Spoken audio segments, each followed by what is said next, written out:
What is going on, everybody? Obviously, a really down day currently right now. Obviously, the Warriors going down to the Gold Coast Titans.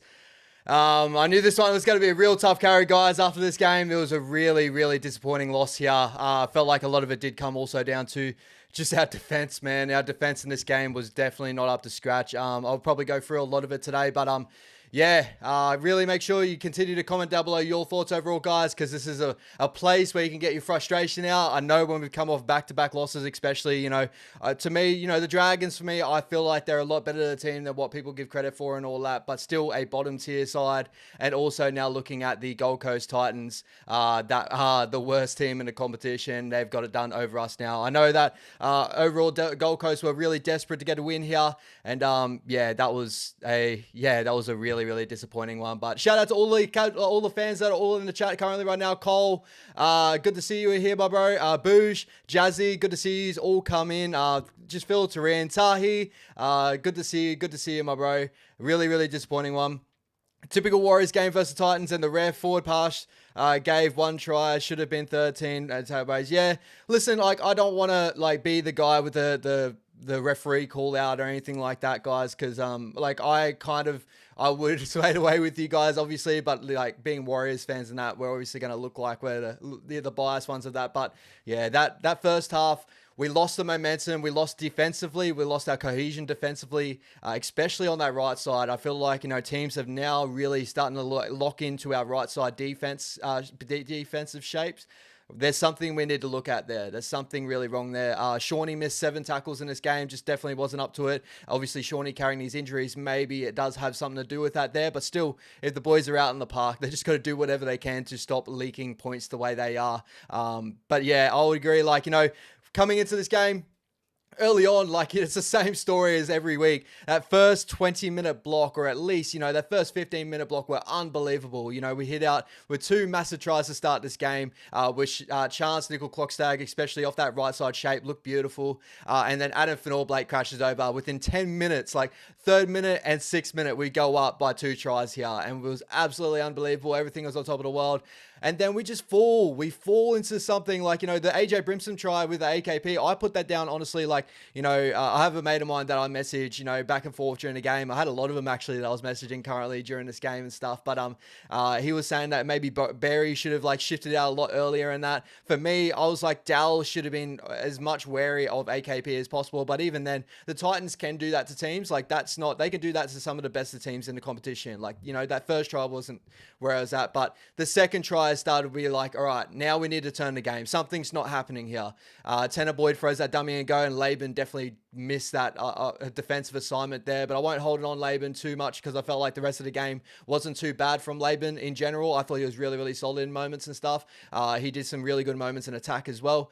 But also now, then they started to find our right side defense, and especially off of penalties, which you guys obviously are touching on in the chat currently. And shout out to everyone in the chat. I will get to you guys very shortly and bring up your chats and your thoughts overall and your questions and stuff before we get Levon. I think Levon will be coming on a little bit later. But yeah, this is going to be a very tough one for us, guys. Obviously, it's a real sad day to lose to, the worst team in theory, obviously, in the competition right now. And definitely our season, after these 2 big losses, definitely is shifted all the way and everything could look the worst way possible, but hopefully we can find some positives in it and come into next week. I don't think there's a lot of positives really. Like the positive is, late in the game we came home strong in that, but honestly, the negatives outweigh that overall. We should not have put ourselves in that position overall. And I hope there's not too much slander on especially some of our boys in the chat as well. Like, the whole Monty chat to start this thing before this game, he had one error in that half, but that was a heavily contested catch to kick.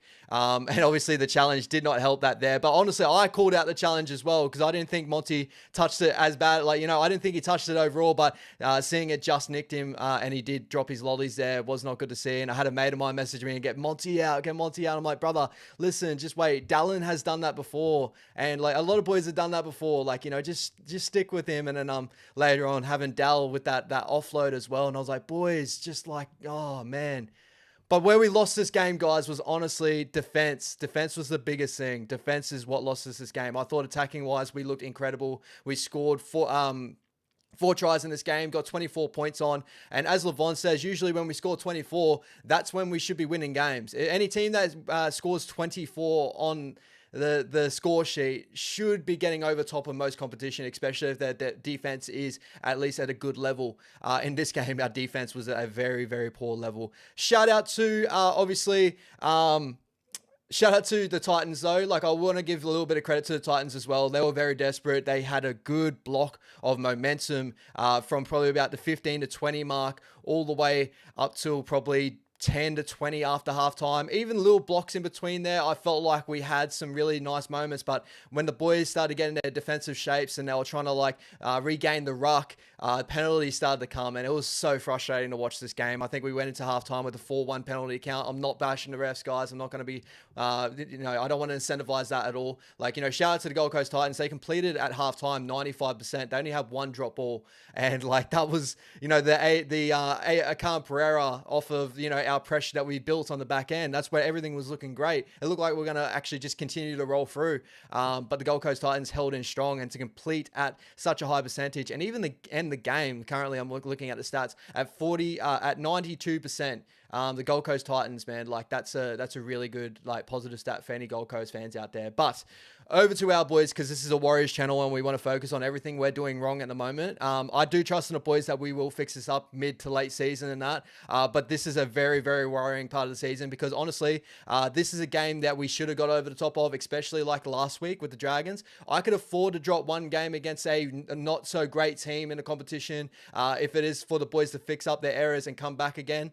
But this time, this is back-to-back games now where our defense hasn't been up to it. I've been always, the question about our attack for me, I always say, our attack's great. Our attack, when it gets into the point, positions of the field, the boys roll through the field so easily. They get into great positions. Sometimes if they don't hit, it really comes down to defense on the back of that. And that's the reason why the Panthers are so different to the Warriors currently right now. And that's the reason why we want to be like them more so, is just defensively, we need to defend our errors or our penalties or our sets as best as we can, because our game revolves around that now. That's the biggest thing.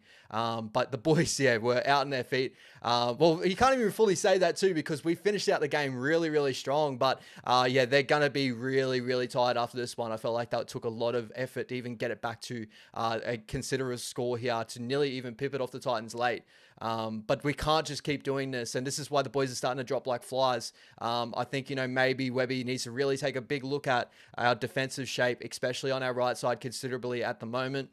I'm not too sure whether it just does come down to Shawnee and not being up to fit defensively, with the Achilles injury. I'm not too sure if they're just not seeing the same things if him and Rocco are, because Rocco is usually one of our strongest, but this week obviously had not the best game defensively. Brian Kelly definitely had a really, really nice game with him on this one, but just we need to stick solid with the boys, get behind the boys. Hopefully they'll turn it around in that, but definitely, we got to understand also there is negatives to it, and I will give it to you guys. There was negatives, a lot of negatives to that performance, and we do need to build off the back of that. So, overall, again, guys, I'll touch on a couple of positives. We ended the game with a 53% possession rate. We flipped that all the way on its head, where going into halftime, the Titans actually had a 53% possession rate comparatively to us. We had a big chunk of momentum go against us with the Titans, and their attack was on point for making us hurt. But even then too, like, bro, I feel like I'm flipping back and forth right now because it's so fresh off the game. Some of the attack, I'm just like, where we should have just made our one-on-one tackles. Like, Brian Kelly shouldn't have had that moment to set up AJ Brimson on the outside. I think they did that exactly twice. Dave Fafita getting over the top of, he does that at times. Like, that happens, but we need to stop those sort of things from happening, because it ended up being like we started off, 12-0. We kept in the game. It felt like everything was going our way. Then, like, we just couldn't defend our penalties and our errors. Like, our penalties were the big thing there. We went 4-1 on the penalty count behinds.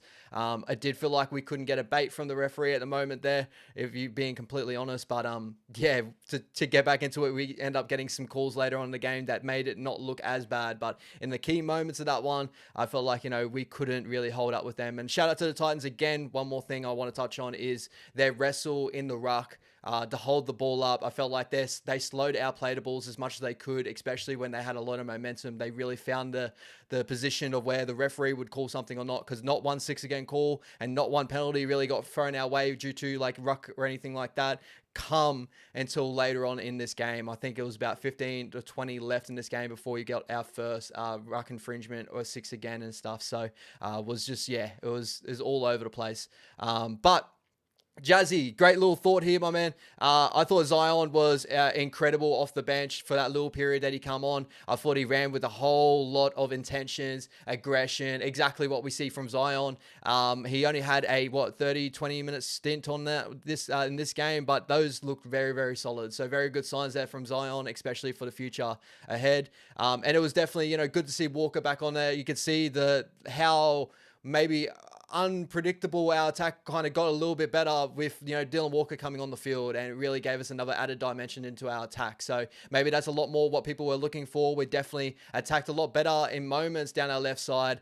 Roger had a really, really solid game other than the error later on in the game, but I can concede that if we're trying to chase points, it just wasn't able to be. I honestly thought Monty had a solid game other than that drop ball under the high ball. He still ran for about 140, 150 meters and just was really trying to get the lift out of the back end. Shout out to Dal as well. I thought in attack he did as best as he could. That error that he had definitely killed us, and he definitely needs to get out of his game. And what people don't understand is both our wingers do concede a lot of errors, and especially last year when I look through all the stats of Monty, everyone was calling for Monty to move out of the team.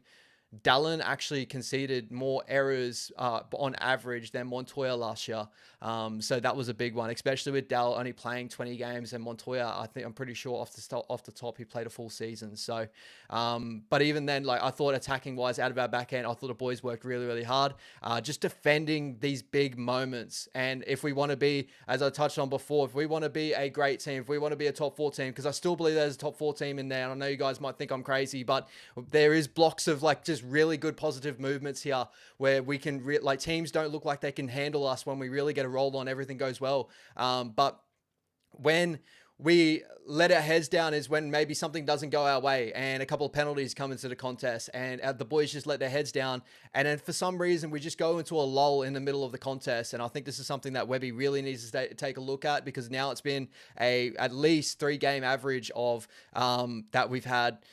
The Manly Seagulls blew us off pretty early on. We regained the game a little bit later on in that, but the Dragons game, we definitely got blown off the park in the middle period as well. And, with the Titans game as well, is that middle period before halftime. And there was a very special, I think it was Wayne Bennett or someone, it was a really special coach that said that some of the most important moments in football is actually 5 minutes before halftime and 5 minutes after halftime. That's where you usually win a game. So I think the boys really need to nail down on those areas, especially again. I just really need to really nail down to, we need to defend our errors. We need to defend our penalties. We completed at a decent rate in this game, in my opinion, too. 84%. We only had, where's our error rate here? Had 8 errors, which is actually not too bad. That's a really good error rate in this game, and a lot of it did come from us chasing our tails later on in the game. But defending when things don't go our way, especially with referee moments and stuff like that, that's going to happen. That's just is what it is. Referees, we have different referees every single game. Consistency of the referees is not up there at the moment. That just is what it is. And I'm not going to complain about the referees, because the boys can control what they can control. If they made a couple of big tackles in this game and they defended their line better, we wouldn't have lost this game. I really do believe that. Even though, full credit to the Titans, completed a high rate, their attack looked incredible, but there was a lot of moments in this game where the boys could have really defended a little bit better. The Levon misread, he's still young, he will learn that, but definitely on our right edge. Barry definitely didn't have his best game defensively in this one. Shawnee didn't have his best game defensively in this one. And it was kind of yeah, I don't know whether it came down to also having a switching of forward going to that right side, but I won't put it down to that because last week we've had very similar things. The Dragons ran havoc on that right side defensively with Capewell there. So maybe it's just more of a talk from the outside man of Shawnee. Maybe the inside man needed to push those boys out a lot earlier. We just don't get numbers up at a lot of time. And I feel like a lot of Barry's missed tackles do come from his outside shoulder. I feel like he really trusts his outside shoulder maybe a little bit too much. So I'm definitely not blaming SJ, T. Miller. I'm definitely not blaming SJ at all. DWZ defensive reads kill us. Yeah, in moments they do too. It's actually been something that has been brought to my attention very early on in the season from a really good mate of mine. He actually messaged me personally on Instagram where he was saying that maybe Dallin, when he bites in on the intercept look, that won't happen every time. And in moments he really gets himself in no man's land. But both our wingers have moments to do that, so I don't know if that's a system thing where Webby does want our wingers to really cut off space and time. But if they're going to do that, they're going to have to make the right read. And I feel like a lot of times that just doesn't really happen. But T. Miller, great point there as well, obviously. Jazz, what was it? 4 sets on their try line. I was screaming for a grubber kick as it was obvious that we catch them out. Best defense from the Titans in ages. Yeah, I thought best defense from the Titans in ages, but we definitely had a variable kicking game in this game as well. You did notice that we actually started kicking on our left side and we found success. Obviously, really unfortunate to get that try taken off us with RTS getting up in the air for bro. I don't want to make this is not an excuse for the Warriors and that, but I feel like at moments when you're watching as a fan, the boys need to defend better 100%, but we are the most unluckiest team in the competition. We need to clean up on those little things, but fuck, man, the amount of things that, in a game that just don't go our way and we put ourselves in that moment is the most frustrating thing. But yeah, the kick down the other end of the field, Roger on the left side of the field, Roger getting up there showed his athleticism. Maybe we need to look into that a little bit more. Semi actually touched on with the live stream last time, and it was probably a really good point to touch on, is maybe contesting on those kicks a little bit more instead of falling into our defensive shape. Maybe there is something we really need to look into that with. I would say, more times out not, if we're going to try and drown a team out. I like, getting our defensive shape set and just getting down there and shutting down that winger, especially with the new rule of the distraction rule, whatever it's called, which is a disgusting rule. They need to get that out of the game. It didn't get called in this one, but I feel like maybe that's the reason why we don't contest as much. But we saw later on in this game, we actually benefited so much from Rocco's contest game and Roger's contest game, and he nearly won this game at the end. But yeah, just was not a great performance defensively. And as I say here, defense wins premierships, and we got to learn this, especially with the system that we're trying to run. It's actually the most key part to our game plan at the moment. If we're going to hold a team down their other end, and if for other little moments they're going to come down our end, we're just going to have to defend those. That just really comes down to that. If we're going to play the way of footy, the way we're going to play, we're going to have to defend on both sides of the field, not just really get up in their faces and try to turn momentum down the other end. If we're going to do that down that end, we also got to really chase and cover tackle on the other end as much as we can. And I felt like we lacked that incredibly tonight. Tony T, I think perhaps our wingers need to trust their insides and not double up like tonight, left their man unmarked. I felt like that was definitely the case for our first try with AKP down the sideline. AKP can find moments like that, and AJ Brimson obviously back on the inside scoring that try, right? But again, I felt like Dal could have just let Rocco make that tackle, because Rocco was gonna make that tackle. But what hurts a winger with that too is Rocco's making these tackles on his outside shoulder, and it's very late. He's making these grass cutting tackles. A lot of times, Dal wants them to be beaten on the outside. I know it sounds weird, but he wants them to push that pass and create an error like that. But teams are going to probably find that a lot more times than not, you know what I mean? So he's probably trusting Rocco there, and then probably saw it late that Rocco got to his legs, but was thinking maybe he wasn't able to finish that tackle, so he had to dud in on him late. I feel like, that's what I'm trying to portray here. Like that's what's got to go through, probably going through his head, bro. But also, yeah, I do agree. Like maybe, he needs to trust them a little bit more and shift early onto AKP. And those are the moments where you kind of like defend our errors better. But again, maybe this is a system thing, and maybe Webby needs to change that as well. Maybe Webby has really pushed these boys for our wingers to really try to cut off time and space to centers and playmakers on the inside. We've seen a lot of that in the competition in the past. Maybe he needs to be like, boys, like don't do it all the time. Like let's just sit and cover and slide a little bit more. At times we just need the slide because our edge defense does seem very, very leaky currently right now. So I'm sure Webby will touch on it. I still believe Webby's a great coach. Don't take these 2-game blocks as a reason of Webby's falling apart and everything's falling apart. I don't think anyone's got that view at the moment, and that's a really good thing. I think every Warriors fan understands that. But yeah, I think that there definitely needs to be something looked at, especially on that right side defense. Just was not on tonight. It was not on. And I feel like I'm saying something that's so plain to see. Everyone sees it. But yeah, that's definitely what we need to fix up, especially this year. Daniel Wilson, great little chat here. Obviously, overall, our wrestling in the ruck has declined this year. Yeah, I felt like, there's blocks where we really go well and we get a very powerful tackle through the middle and stuff, especially down the opposite end of the field. But I'm feeling that mid period of the game, the boys start falling off tackles a little bit more. And maybe it's just the effort that we put into trying to lock teams down the other end of the field. And I think that's the one thing we've got to marvel about teams like the Panthers and stuff is their fitness must be on a different level for them to continue this game plan all the way through. Because this is actually a very, last year we weren't defending exactly like this. Last year we weren't a team that, hold a team into a corner and just really, push them back. I feel like the boys have really made a thing of it this year to really chase teams with our defense and really put attacking pressure on our defense, especially down the other end of the field.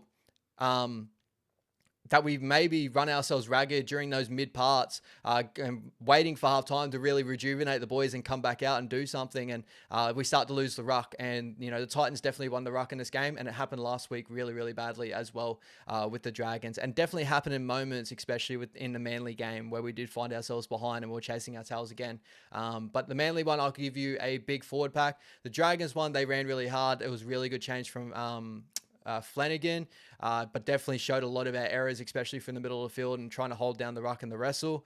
And this game was more of Jamin Jolliffe had an incredible game here, and I think Jamin Jolliffe's a great player. I just never have seen Jamin Jolliffe be a big post-contact meter fiend, run meter fiend. The Titans were averaging the worst run meters in the competition right now. And in this game, they had a massive uptick of that with 15,000.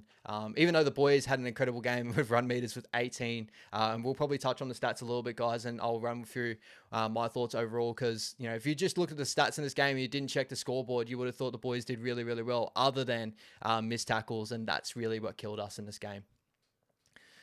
MP, big game coming up next week with the Knights. Yes, 100%. Again, we're going to need to lift for that game. It's good to see we're going to be a little bit of a longer turnaround for the Knights, even though we're going to be flying back over to Newcastle for that game. So that's definitely not going to be in our favor as well, but a longer turnaround will help us. Yeah, I felt like, overall, we just need to regroup, try and get the boys healthy again. And really trying to come at the Knights, who are struggling at the moment, but we can't just keep going teams are struggling. We've got to get on top of them. I think we need to find our own form as well. I don't think we're in form at the moment, and I think we all agree we're not in form at the moment. So, but I'm definitely not stressing, guys. I'm not out of this world stressing. I still believe we are one of the better teams in the competition. We just need time to really grow, get our boys back off injury, and just get towards the middle to the late part of the season and really put a nice run on. But I think, big games to circle. Obviously, there's the Roosters and the Panthers coming up. Those are the massive games that where we need to really nail down on, because those boys, especially the way we perform tonight, they will hurt us. They will definitely hurt us. Boys will lift. They can't lose 3 in a row. I hope so. I really hope so. Unfortunately, we're in a little bit of a lull. I'm not trying to make excuses for the boys too, guys. It sucks that I feel like I want to say what I want to say, but I just don't want it to come across as excuses for the boys and all that.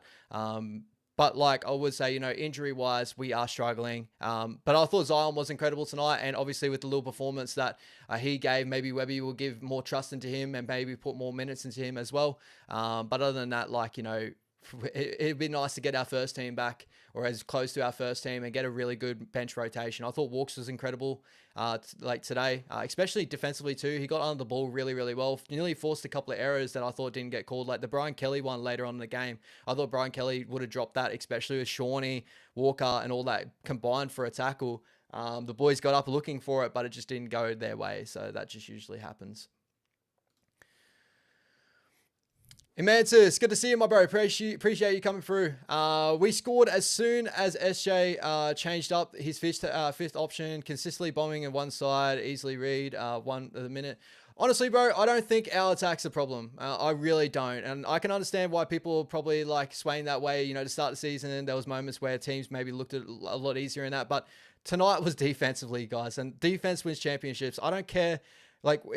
We have the attack. We have the players that are going to pull off points. Like, that's going to happen for me. It's just we need to get our defense in order. Like, our defense was definitely not up for it. And, Team Miller definitely agrees with me here. We can't defend our errors. Our attack's not the problem. 100%. Cloth stuff. We look like a team with no answers. Yeah, I would agree, bro. I would agree. I feel like there is positives in our performances, but it's so hard to say that, especially when we get 27 leaked on us from the bottom place team in the competition. Like, that doesn't help anything, and everything I'm going to say is going to sound like an excuse. But I think we all agree there is moments where this team looks unstoppable, but then there's moments where we go through a complete lull, where we drop off from being like up to like, top 4 standard of looking incredible all the way down to like we look like a bottom 4 side in moments there, especially defensively on that right edge. That needs to be fixed up on. Vodawaka was pretty on A. Yeah, Vodawaka did a really good job, but comparatively, I think Jamin Jollov, especially the stats show that as well. Jamin Jollov was incredible in this game, and I think he's very underrated. I think it comes down to maybe he doesn't look like the prop that looks outstanding and extravagant and a tackle break or anything like that. Even though I don't think he broke too many tackles, but I'm pretty sure he reached the 150 mark or something like that. Really ran ragged through our middle. Lockie, my resident Titans fan. Good to see you here, my bro. Up the Titans. Nothing but wins from here, boy. You're well too desperate for this one, bro. And well done. Like, your boys played absolutely incredible. But yeah, I also concede the boys, my boys lost that game. We lost that game. Our Melbourne game was no attack. It was errors in defense. Yep, that was agreed. Our Melbourne game, our attack did look really, really nice. It's just our defending our errors and that last little blocker period. We seem to just go through a little bit of defensive lulls, and hopefully Webby can really fix that up, because that is a big thing there. The NRL has figured out our defensive weaknesses and game plan accordingly. Indeed, the hunter is now the hunted. 100% need to adjust. You're right, bro. Our defense is so off. And, we're all calling for our attack seems predictable. We've seen all that chat around the social media, but I feel like a lot of people have maybe, misthought about our defense on our right edge and how that's fallen off lately. And even me, I didn't really touch on it too much. And honestly, like the Dragons game, they found a home for it. The Seagulls game, I was probably giving more so excuses for it, because Seagulls are a very high volume attacking team. They can do that to any team in the competition. We saw the Titans versus the Manly Seagulls last weekend. Both these guys can attack. But again, like the Titans can attack here too. But now this is a 3-week block of consistent defensive lapses on that side, and we need to fix it. Like I can take a couple of games where it's like, all right, so this is just moments, right? It's fine. But when this is becoming a consistent thing, I think this is where Webby needs to tap in and be like, hey, this is what's going on. And I'm sure Webby will, guys. Like, when we look at it, like we can call ourselves coach couches and all that, and we can see these things too. But if we're going to see these things, trust me and trust any coach in this competition. Some of them may not look like it, but Webby, out of all of them, we saw it last year. He fixes all our wrongs during the season. This is one that he hasn't fixed as early as possible, but I'm hoping, and we're all praying, but I know he will. Like, he will fix this up. He will fix this up. Jazzy, at least we have a long turnaround. I'm pretty confident that we can take the Knights without Ponga. There, we really have a good chance. I do believe that too, brother. I believe that the Knights' attack definitely lacks without Ponga. And at the moment, currently, we are leaking points. And Ponga would do some work with this side, especially down that right side defense. That's Ponga's preferred side to attack. I'm, pretty happy not to see Ponga there. And also, shout out to Ponga. I hope he's doing well. Injuries have always hurt him and all that. But, yeah, we need to fix this up, because if we're going to focus on ourselves, if we want to be premiership threats, we want to be top 4 threats, which I think we all agree, like the start of the season, we agree we are a top 4 threat and all that. I don't want to say these games are going to waver that, and they're not wavering to me yet until we get to probably round 10 or 12, and when we see this team and see where we're at in the ladder, that's when I'll probably be like, maybe we need to reevaluate where we sit. But yeah, we need to fix this up, because, even the Knights would be able to do something against us and get some points on the board if we're going to defend the way we defended tonight. Especially, Jacko, Hastings and all that would want to be working really hard for the Knights because of, the halves rotation there. We need to really fix this up. We definitely need to fix this up.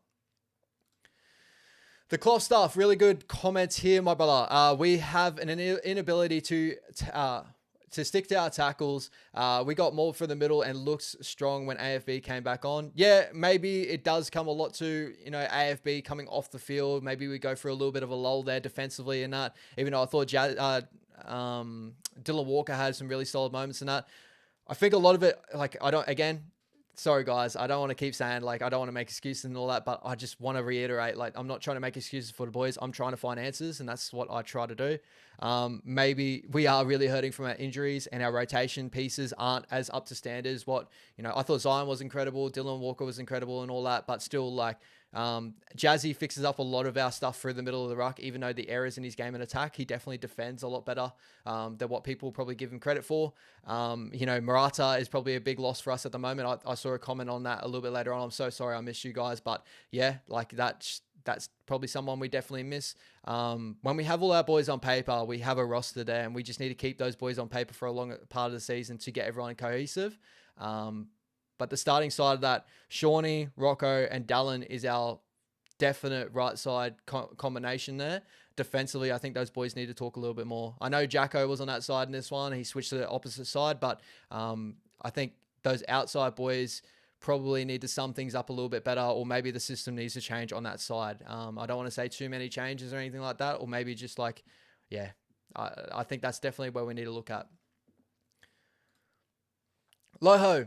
I was high on TMM a couple of weeks back. I was wrong. Hard for SJ with him in the halves partner. Offers, bugger all, and attack. Honestly, bro, I don't want to keep bashing Tomato Martin. He's only had, he's had 3 to 4 games now in that role. Guys, he jumped in mid-season to try and figure out what to do with the side and, try to get into some sets. And our team is based around SJ, and that's really what it comes down to it. I think the biggest difference that we are trying to find now is obviously Metcalf's game maybe looks a lot better, especially being that second fiddle, where Tomato, if you actually watched Levon's little videos and breakdowns, bro, really, really good insight, is the way the Broncos kind of used him as more of a half look there. They gave him an edge back rower. They didn't play off the back of Shawnee in that as much as he could. So maybe it's just a system thing. Maybe it doesn't suit Tomato as much as possible, but we had moments with Tomato that looked really, really good too. So I think honestly, it's just cohesiveness, getting the combinations together. But again, bro, he probably needs to stand up a little bit. I didn't think it was too bad in this game, honestly. But yeah, maybe it's something to look into as well. Good to see you, Horsey. Warriors were robbed of tries and penalties. Yeah, I don't want to really run down that too much, guys. We can't make excuses like that. We definitely need to be better, especially defensively. And I don't think I can say that enough. Penalties and all that will always happen in a game. But yeah, we gotta defend those. And I'm pretty sure that, the Penrith Panthers and all that, the Melbourne Storm are 2 of the most penalised teams in the competition right now. But the biggest difference is they can actually defend on their line a lot better, especially the Penrith Panthers. And that's where we want to be. So no matter what happens in the game with penalties and all that, the boys have just got to learn how to defend those and really get into it. And I'm sure the boys will mid-season and that. Hopefully we take a big look into it and work twice as hard.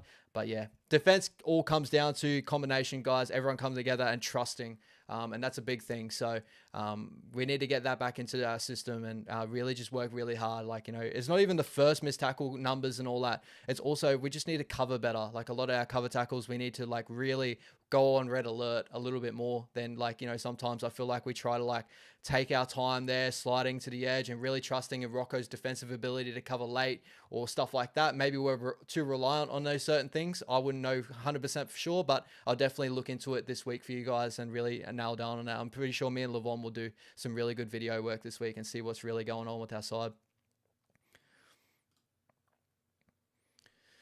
Jazzy, don't worry, fam. We'll get the Titans at our other home ground in a couple of months. I should be flying out for the game. Jazzy, if you're coming to that game, bro, I am trying to get tickets for that game as well. So we'll meet up, bro. Like, if you ever want to meet up in that, it'll be awesome. Good to see you.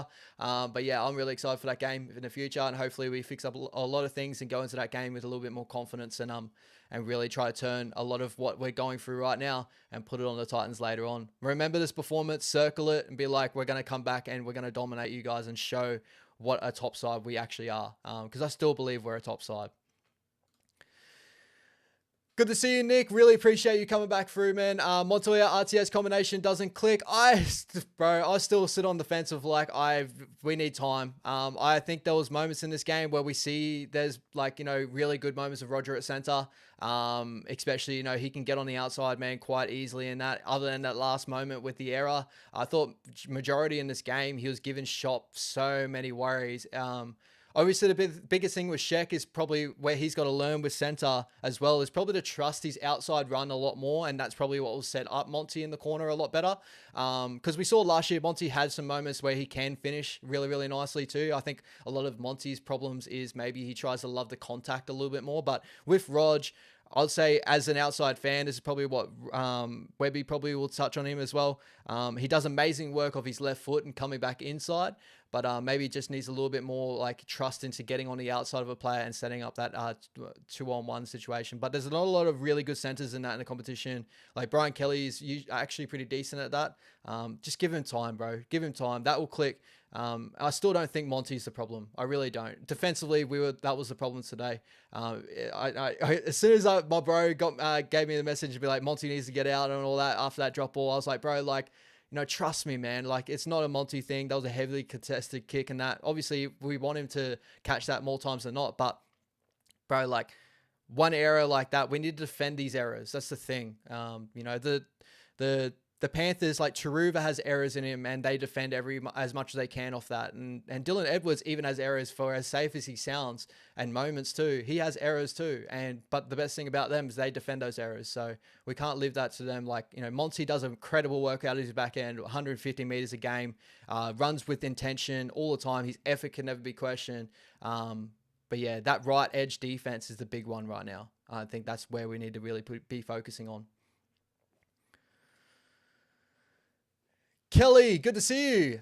Thank you so much for coming through. Errors, missed tackles, bad marking, and predictable offense. Warriors are so bloody disappointing because we know and we've seen they're capable of so much more. I would agree with a couple of those points. I still don't agree we're a predictable attack. Obviously we do go right a lot. If you watch a lot of teams in the competition, this is my whole argument. There's a lot of teams in the competition that have a preferable side. That's the Sharkies used to have a preferable side of the right side. It's actually switched to the left side this year. The Panthers have one of the most preferable sides in the competition right now. If you actually look at the stats, they actually score 90% of their tries or something like that. 80% of their tries for their right edge with Sanu Taruva, if you actually check that out. So predictable as like we run so many different variations on that right side. Shawnee was hitting, Barry on flat balls and that. And we do forget, guys, we run amazing attack through the middle too. That's where a lot of our points came from tonight as well. Like AFB is incredible through the middle and we use him to such good like moments in every game. Like, how is that predictable? If you're coming against a team that could go short to AFB, go short to Barnett, because Barnett had a moment in this game, we can go right and go through different looks on that right side where we can go Rocco, we can go out the back to Chauncey, we can go all the way up to go to Dallin, put a kick up to Dallin. We're not predictable. I honestly think our biggest problem is defense at the moment. And that's the biggest thing. If we can't defend our errors, I don't care how predictable our attack can be, our systems could be and all that. Defense wins competitions. And that's the biggest thing in this competition right now, guys. Like, especially early on, we need to fix up on that. But again, I just want to see our boys get healthy and then really take it from there. And hopefully Webby is picking up all these little notes and saying this is where we need to fix up on when the boys come back and say this is what we need to do and really focus on that, because our right edge defense was not up to tonight. I don't think I could say that enough. Like, it wasn't up to scratch tonight. But we have the man, the myth, the legend on. I can't wait, bro. Like, I messaged you before this. I was like, I knew this is going to be a tough carry, but I appreciate you so much for coming through, my man. Levon is here, guys. Shout out to Levon. Let's go. What do you reckon, Levon? Give us your thoughts overall in the game, because I know you would have been looking at this really, really hard. What do you reckon? Yeah. Look, there's a lot to kind of take from this in terms of Can you hear me? All good? Everyone? Sorry, bro. I'm having audio difficulties. There we go. Okay. Am I all right? You guys can hear me? Yep. I can't hear you. Okay. Pretty sure everyone can hear you, but my Okay. headphones aren't working. No problem. Yeah, I think I got a line coming through. Okay. Look, this. Yeah, we're definitely hit. It feels like that we've hit a wall. And shout out to Loho. No date tonight, bro. I saw it all, so you can't blame me on this one, brother. But what there's something happening that's just not clicking. And look, I think once there's tape out on what you do, teams do adapt. Let's get that first. Let's get that sorted. Once teams figure out how your patterns are, they can pretty much defend it. Now, a perfect example is like, the first 20, we get up 12-0, everything's looking good.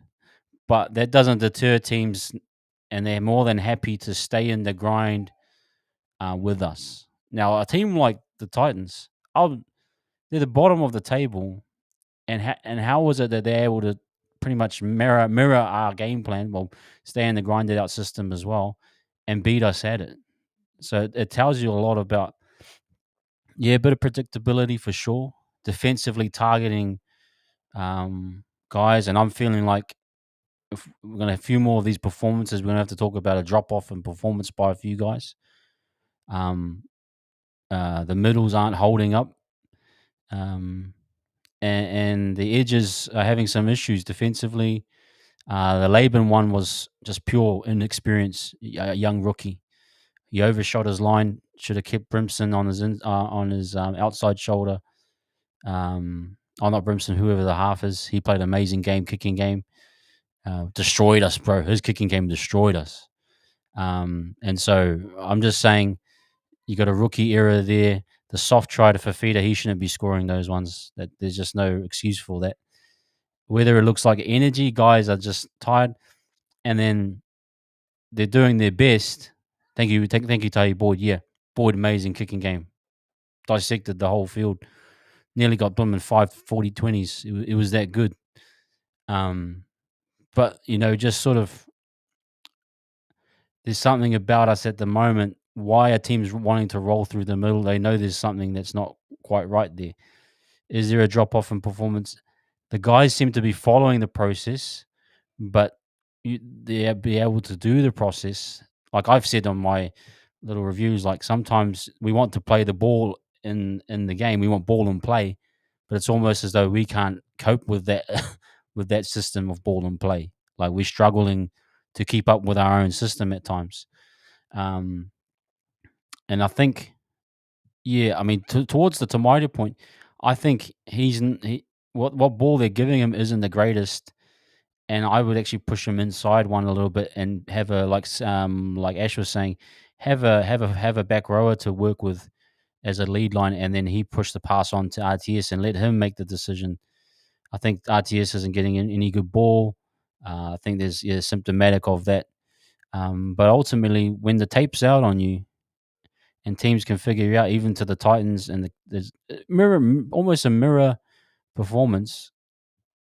They pretty much said, "Oh, yep, you score the first try, no problem. We'll battle it out. We'll bring on our guys, and we'll be able to grind it out." And they did, and everything. The goal line defense. That's a glaring stat. 8 weeks into the competition, that data's even worse now.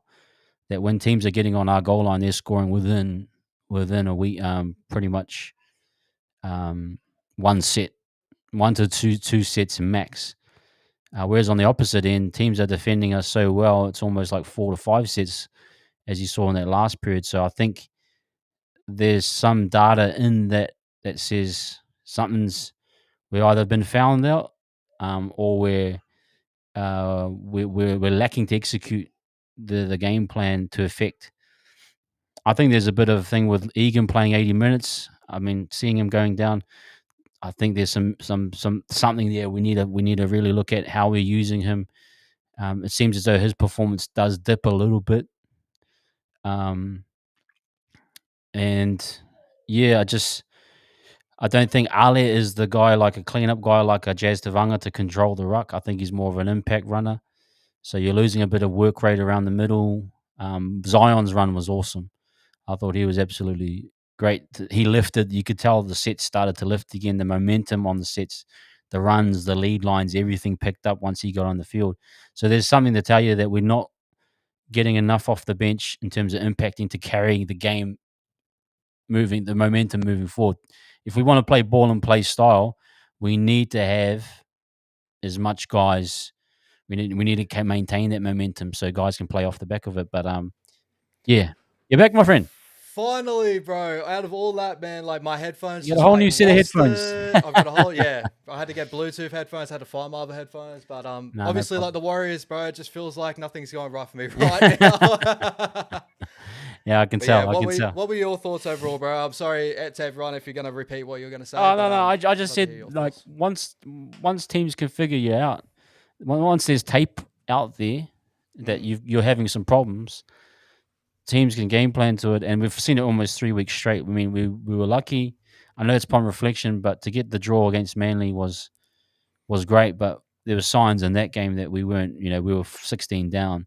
Yeah. I mean, similar pattern here. On the back end of the first half, we leak 18, 19 points, and then they score straight away in the second half. So it's almost like we're just ill-disciplined. Our goal line defense, there's got to be something looked into. There's got to be something, bro. There has to be an investigation. In the words of Volta, there's got to be an investigation, and maybe we've got to do the video footage because we're leaking almost immediately. That's what I was going to say, bro. I'm sure we're going to have a big week ahead of us trying to figure out, like, what's our defensive system? Where is it going wrong? Like, I've had a lot of questions for me, and it came from personal friends of mine and all that, more so my DMs and that. He really pointed out Dallin's intentions more so of, both our wingers do like to cut in and try to cut off space through, players. A lot of teams do that to try and force errors and to force teams to go on the outside, make the playmaking play.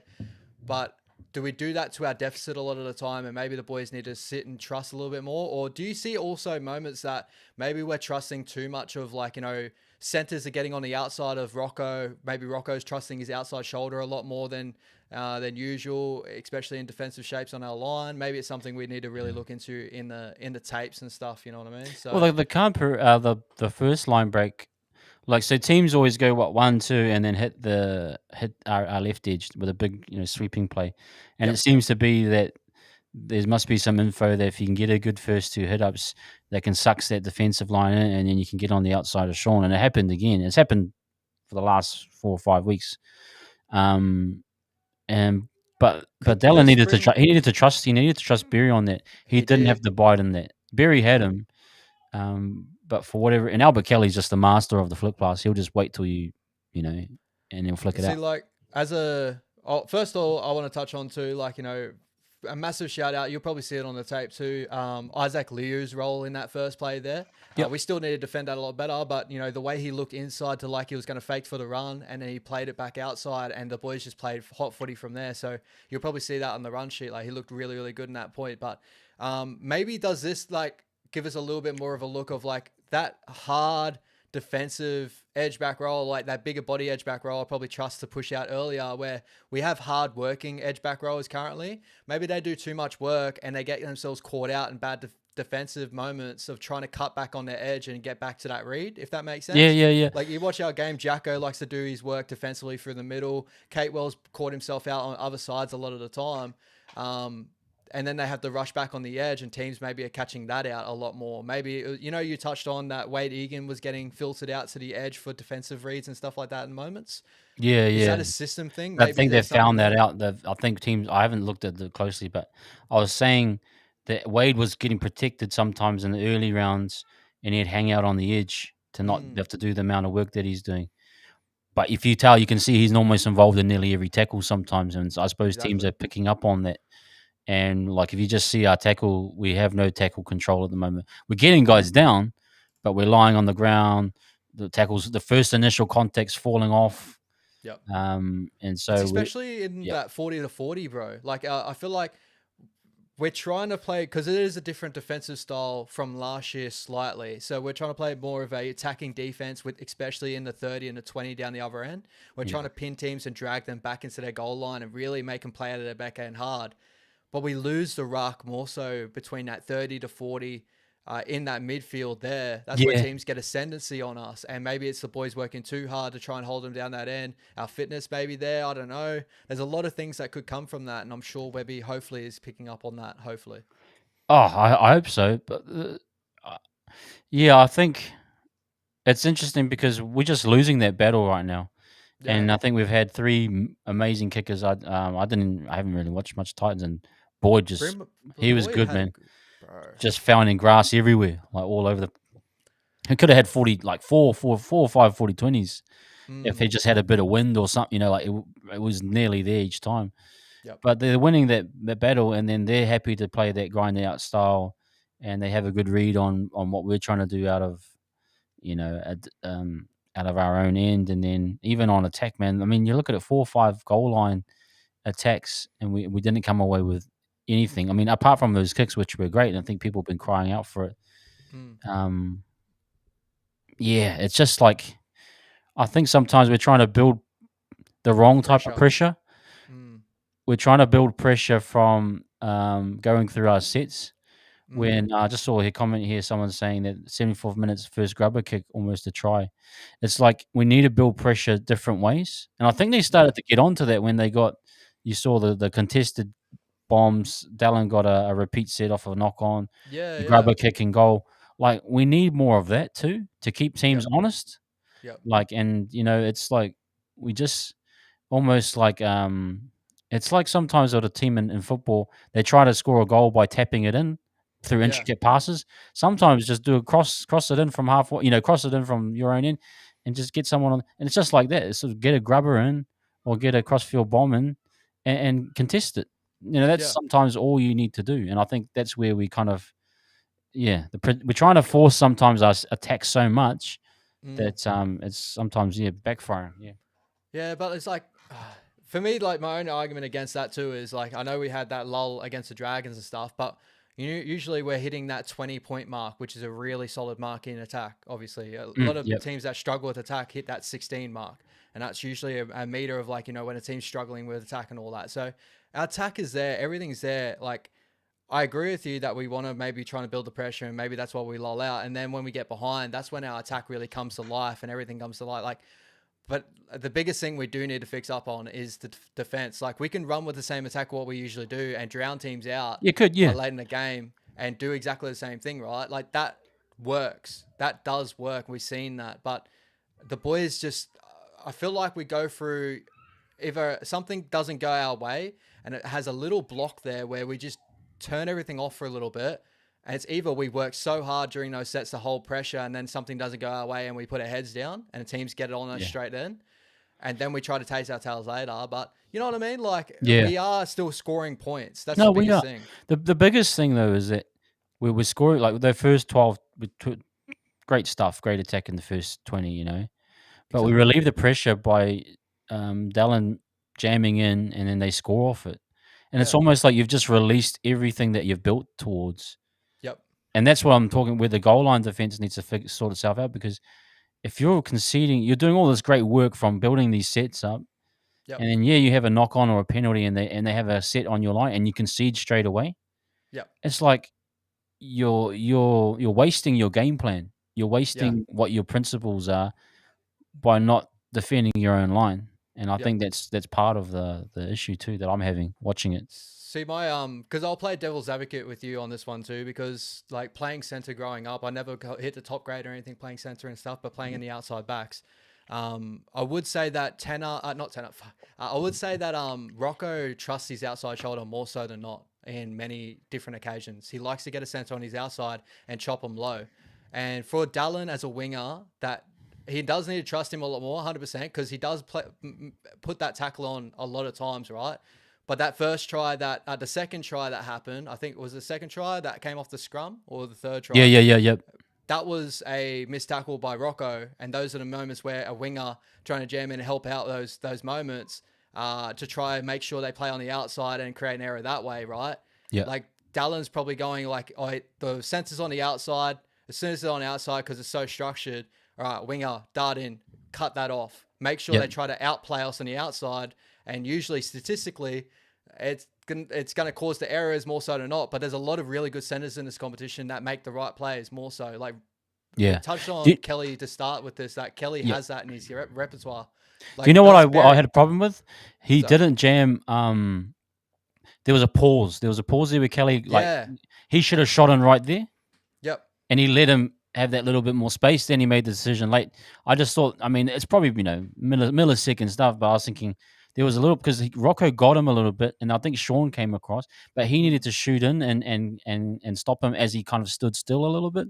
Yeah. That's my only gripe with that. Yeah. See, that's what I mean, though. Is like, because Rocco trusts that outside shoulder and it does grass cut late, like, what I'm trying to say is more so is like, we can't just continue, like, as a winger, you can't just continue seeing your center getting beat on the outside and having that center believe that he's always going to make that tackle on the outside. He's got to try and cover earlier to really cut off that read of like, I need to dart in. And maybe that's the thing too. That's just playing devil's advocate, because I also do believe that Dal finds himself in no man's land a lot of the time, cutting back in as well. But I have a really good friend of mine he's a Doggies fan, but he's actually one of the better football players I've ever played with. And I honestly do believe if injuries didn't hold him back, he could have made something of himself in that. But when that play happened, he said it was Rocco's problem.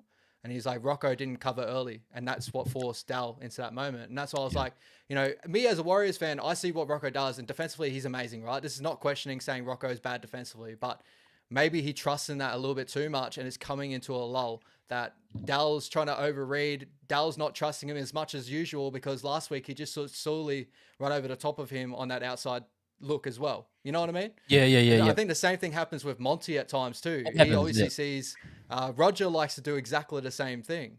Likes to get centers on the outside and try and push him out. But Monty's looking at that look too and going, I need to shut this down as early as possible instead of just sitting on their man. So it's devil's advocate, because like Rocco's doing the right thing and they just need to communicate more, or there's something that's in training they need to learn off that, because you're 100% right. There's something there. There needs to be something fixed up there, whether it's Dal or whether it's Rocco, but there's something there.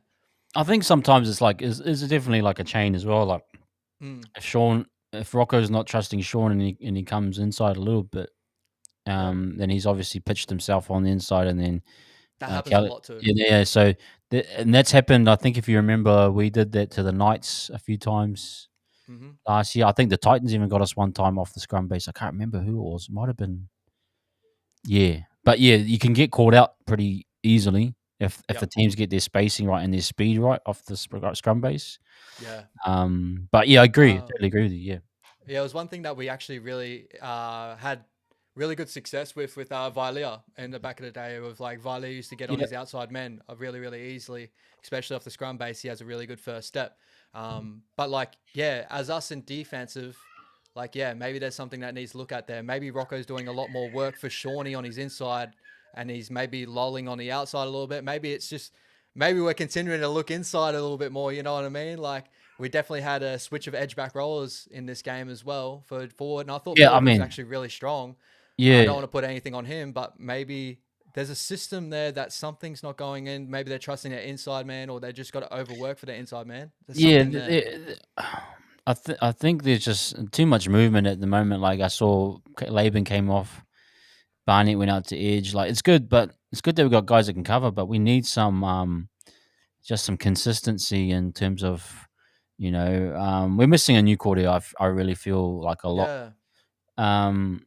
Even Capewell, in terms of fixing up your rotations. I mean, I always knew that Laban wasn't going to play the full 80. No. But to see him, first go to the left side, then forward to the right, and then Barnett took him. It was just like there's a bit too much in such short notice to be able to pull off a decent game plan. Yep. So I think there's that. I mean, we'll have to. The big question will be like how we turn up in, like, was it 10 days time after a big rest, and if the performance is the same, then there's some really questions, because I think maybe we just, I just feel as though it's kind of just we've hit a wall. Teams know it and they've game planned for it. Yep. I can't really fault the Titans, and I can't even fault the ref, man. I know. Well, I can't fault Yeah. many teams that have come up against us, bro. No. Honestly, I do believe that the 3 teams that have come up against us have had really great performances. Like, they've all completed over a 90% rate. I think the Dragons were just under because of late in the game. They finished out, but they completed 95% in that first half. The Titans only had 1 error in that first half, and for the Titans, that's massive. And then the Manly Seagulls, like, they had an incredible first 30 stint there where they put 18 points on us, and we had to chase our tail, 16 points on us, and had to chase our tail there. Whether it's too much of us allowing teams to have great games on us as well. Like, it felt like our game plan tries to stop that, but it happens. Like, teams end up loving the grind and have a high completion rate against us, and it really goes to our fault as well. I'm just sort of searching for answers here, because honestly, it does. The game plan, everything we've seen goes right, but like, we just need to. Something needs to. Like, what is your thoughts on when, like, there's at least 1 or 2 a game where Montoya gets on the outside, but he doesn't quite complete it. You know what I mean? Do you think that that's missed opportunities, or do you think he's actually? Do you think a better winger would finish those opportunities, or what's your thoughts? Is he doing the right thing because there's no space and no one will get any better space based off of the system? Yeah, I don't think there's too much space for Monty on that left edge, because I don't believe our left edge creates that much space on the outside for him in general to start off with. He had a couple of moments in this game where he had some really, really nice looks, but that space got cut off really, really quickly. If you notice, when he was trying to he tried that one moment later on in the game where he was like, had some room, darted down the sideline, and then that cover came really, really quickly. But like, if you look at anyone else that could replace him there, we don't have any really amazing finisher other than probably Setu too. And if we're going to go Roger to the outside, I'd say the Rogers finishing game is not as good as what people think it is on that winger role. I don't even think on the left side he'll be as good as anything else. Honestly, guys, the push to the left wing, you're not going to get much more, bro. I'm just going to call it right now. No. Unless you got an amazing setup guy on the inside. Yeah. I just feel that's kind of. Like, we are a right side. We are a right side and middle dominant team. Just wanted to address that guy that in the comments said that Tohu he did get a break. He got a break when Walker did come on. But he still looks tired. I mean, for sure. Yeah. The boys are out on their feet. Like, Adam brought him off, and then he didn't come on for another 20. So it's just there's some symptoms there in that middle defense. And then I think even Sean is being targeted. And whether or not that's because Newcourt is missing, I think there's a bit of truth to that. Yep. I'm coming around to that a little bit more every week. And I wonder if we can't keep getting him targeted that much. I mean, he's good. He's improved. I mean, he's a really good defender in terms of what half, but he's getting targeted a lot, man. A lot. I also would throw up too, because this will just help us try to like nail down answers as well. Like, maybe Shawnee not training as much with the side too does not help with our defensive reads and stuff on that edge as well. Him like being hampered in that, like, he will get through runs and that, but a lot of his training probably would come down to not like defensive looks as well. Tackle training and that. Whether that doesn't help as well, but I would agree there's actually more of an argument now to really missing a very strong, bigger body, an intimidating body on that edge that allows teams not wanting to go down that side and attack at Shawnee 1-on-1, because Rocco's doing a lot of overtime too, trying to cover. Rocco's doing some cover work too, and you saw the Fafita try was beautiful, but it told you the symptoms of what's happening, that Sean's taking these 1-on-1 hits and Rocco's having to cover, and then someone like Fafita gets his arm around, and you think there's a whole bunch of back rowers in this comp that can do that, and unless we can get some inside pressure, to close things down, we just can't keep, getting that type of And it's funny because I think everyone thought the left side would be a defensive leaking because of Right? RTS and that, but it's almost there's the tape out on that right side at the moment is just it's glaring, and it's week after week. Yeah. Yeah. Yeah, it's definitely looking like there is a problem there, and we definitely need to look into Just- something. What's I going just want on? to talk about Brody Blake's comment about missing Metcalf. I Yeah, do think there's some validity because Metcalf, he shout gave out, you some bro. kicking options. He gave you a bit of speed. Um, yeah, I honestly feel that what I mean. You mentioned it. I heard you say it, Ash, that putting um, you see how Walker. It's either Walker at the first receiver, and then it's Sean out the back there. It looked I think that nice. needs to yeah, but I think that needs to be Tamati in that spot Yeah, yeah, yeah. with his with the lead run with the back rower Yeah, do and you let think our him. I think system was built around Metcalf a lot more, and that's yeah, what's yeah. hurting us a little I bit? think so. I think a little bit, and I think there's some validity to that. Like I think that Metcalf was really well drilled in. I think it was going to develop even Mm. more, but I think just positionally getting like if you look at it, man, it's Boyd was just shooting out the line no matter what. He just knew Oh, because hard. the shape is so deep. If you can cut it off there, there's nothing they can do because you got to do a really backwards pass sometimes. Mm. Like if you think about our shape, it's so yeah. I mean, and I think the reason why it is deep because it can stress different parts of the field, but Yeah, if you're not getting the stresses through the middle of the field, it's easier to just cut that off. And I think yeah. Tamati, like that's when we're talking about not getting good ball. He's getting ball, and it's always under pressure. He's got to give either a quick pass, but I think maybe give it. He might do a little bit better where. And then let's talk about it, man. The Mm. CNK as as a as a ball distributor to the left. Because I Mm. know people were saying, We've "Oh, been that's talking about this. the Yeah. Panthers system is the fullback never goes left." Okay, well, yeah, I'm just thinking, what can we do to help that left side? If it's gonna literally be, like, we've seen this so many games now how they play Yep. on the left side, and I Yep. don't think that's gonna change. Yep. Well, But definitely not with there's actually like Tamita's not Ronaldo. getting anything like to question him. Like, there's no double leads that way, so he can't play kind of what on the out the back. There's no even what the tunnel ball where you have the fullback coming in as a decoy, and then you tip on. There's nothing there, and Mm. I'm a little bit concerned about if that's how it's going to be for the rest of the stuff. Then I'm a little bit concerned of how we're really accessing that left side. Yeah, I think like overall, like I actually thought our left side had a lot of good moments in this game in attack. Like there was a couple of really nice moments where, like, because I saw that from what you're saying as well, but I also thought that there was some really good shape that when Shawnee and Dylan Walker were on as well, that really helped with the same look that you're talking about. With your video that Tomate he's playing 4-man on that outside, so he's got his edgy, he's got his center, and he's got his winger there Yeah, which is what he prefers. Like we've seen with the Broncos, all those tries that were set up, they came off like a really deep outside look of a second row on his outside, and then a center in that. So he plays a lot better in a half look than he does actually on the 3-man, which is Metcalf's game, where he likes to get on the outside of the edge back row and have a 3-on-2, right? yeah. Because So there's a lot the more thing of I'm that, thinking right? about is it will do a lot more for Roger. Mm, I'm thinking is that yep. get Because there was a Roger. really nice the Monty opening actually came from a really good set that had the Yeah, tip on late as yeah, well. Like this is all will come from like when we do redo video as well because I felt like there was some good signs, but also Tomate is just a different player that we got to learn to really like what is his benefits, and that's why your video was so good as well.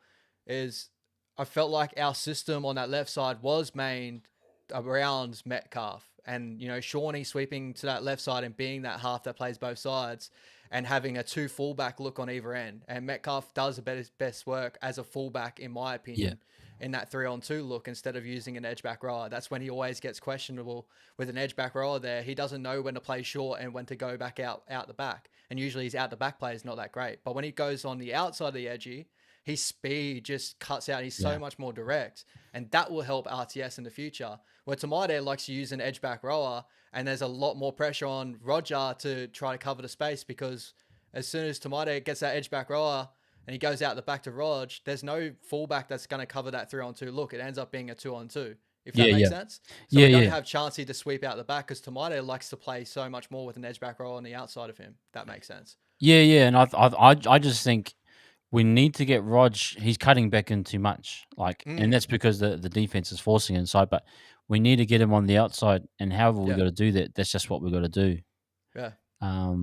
To I think you're create. 100% Yeah, right. I yeah, think like Tomato might probably have to get more comfortable with playing on the outside of like, Shawnee having a lead runner and Shawnee playing with that edge back rower. He does, but like we see different looks of that. And then Tomato being 3-on-2 and actually being more direct and playing with Roger.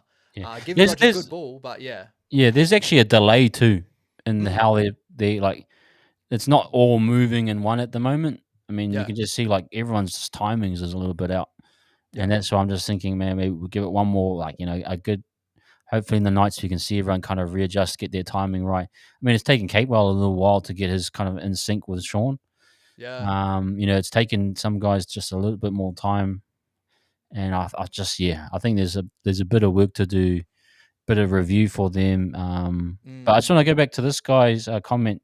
Caleb, he said, I get the analysis and love it, but one thing I'm not seeing we had last year's heart and hustle. Seriously missing and can read in the body language. yeah, good old Caleb. I think the guys, yeah, and I agree with it. They're trying their best, but they're like they got nothing.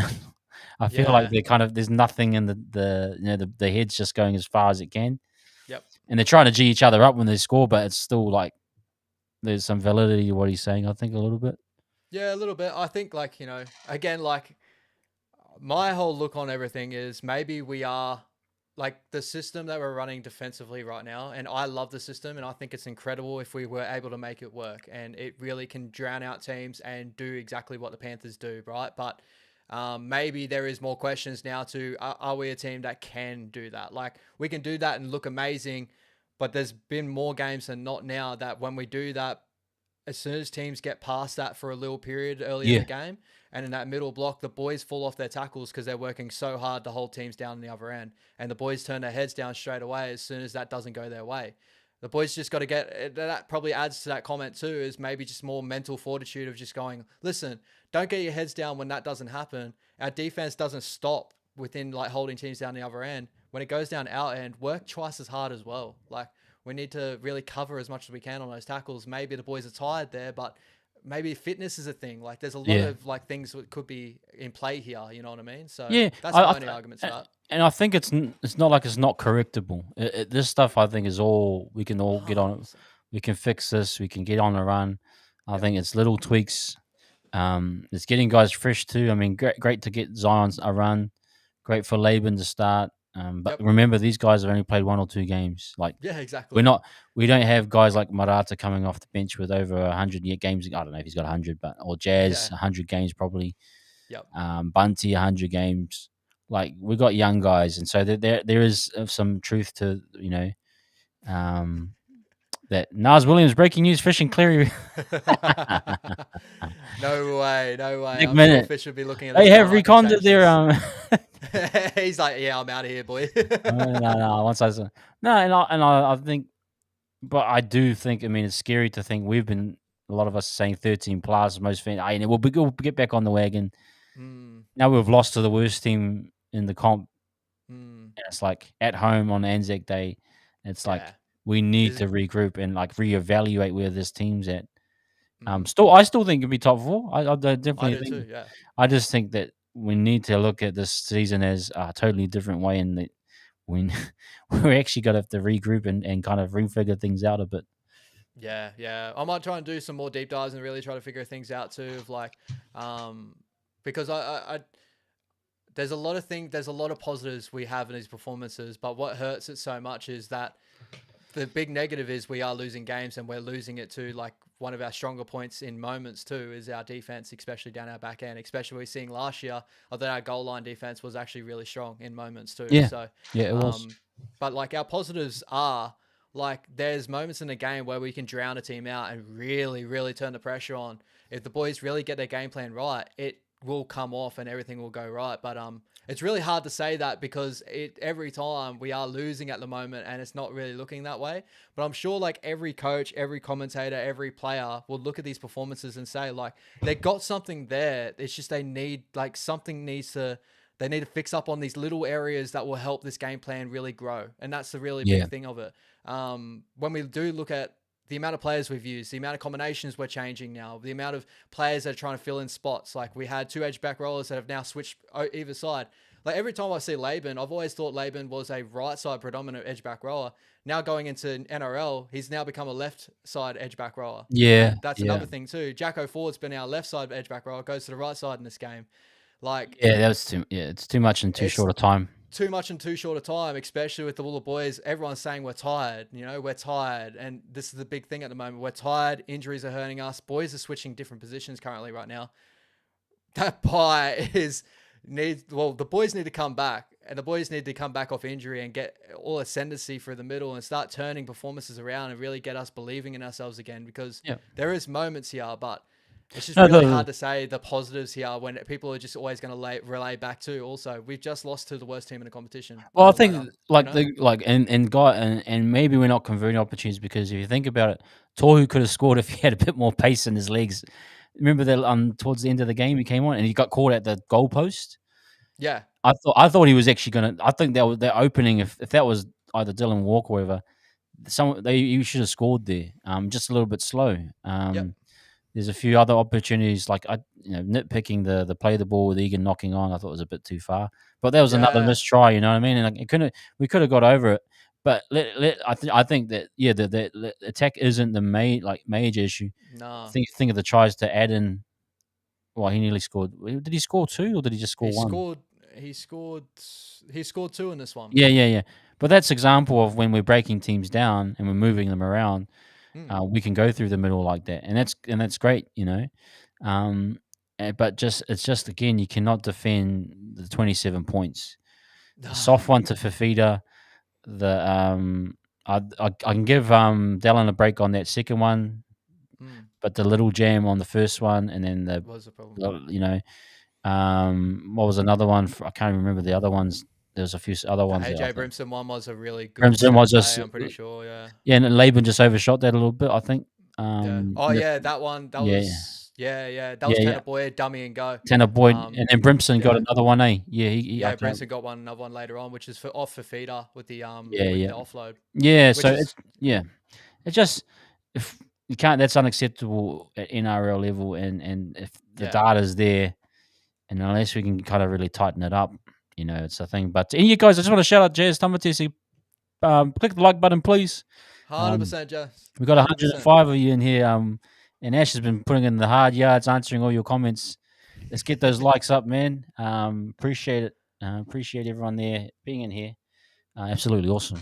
Yeah. No, it is actually good to see all you guys in here, and there's a lot of constructive talk here, which is also a very positive thing. Especially, it's a lot easier to go very negative on the boys, but I think the best thing as a fan base, is to try and get around the boys right now and really just trust, and they just got to fix things up and really get behind them in this one, because there is areas we do need to fix up on. As a first grader, you need to make your tackles, you need to do all that, understandable, but also we're going through a hard time with injuries. A lot of players are playing in different positions and that, but I do want to also touch on, because I want to throw it to you, what were your thoughts on Zion? I was actually really, really happy with the way he played and just the energy he brought. What were your thoughts overall there? Loved it, man. He picked the game up. He came in and for almost 10 minutes there, we were just on.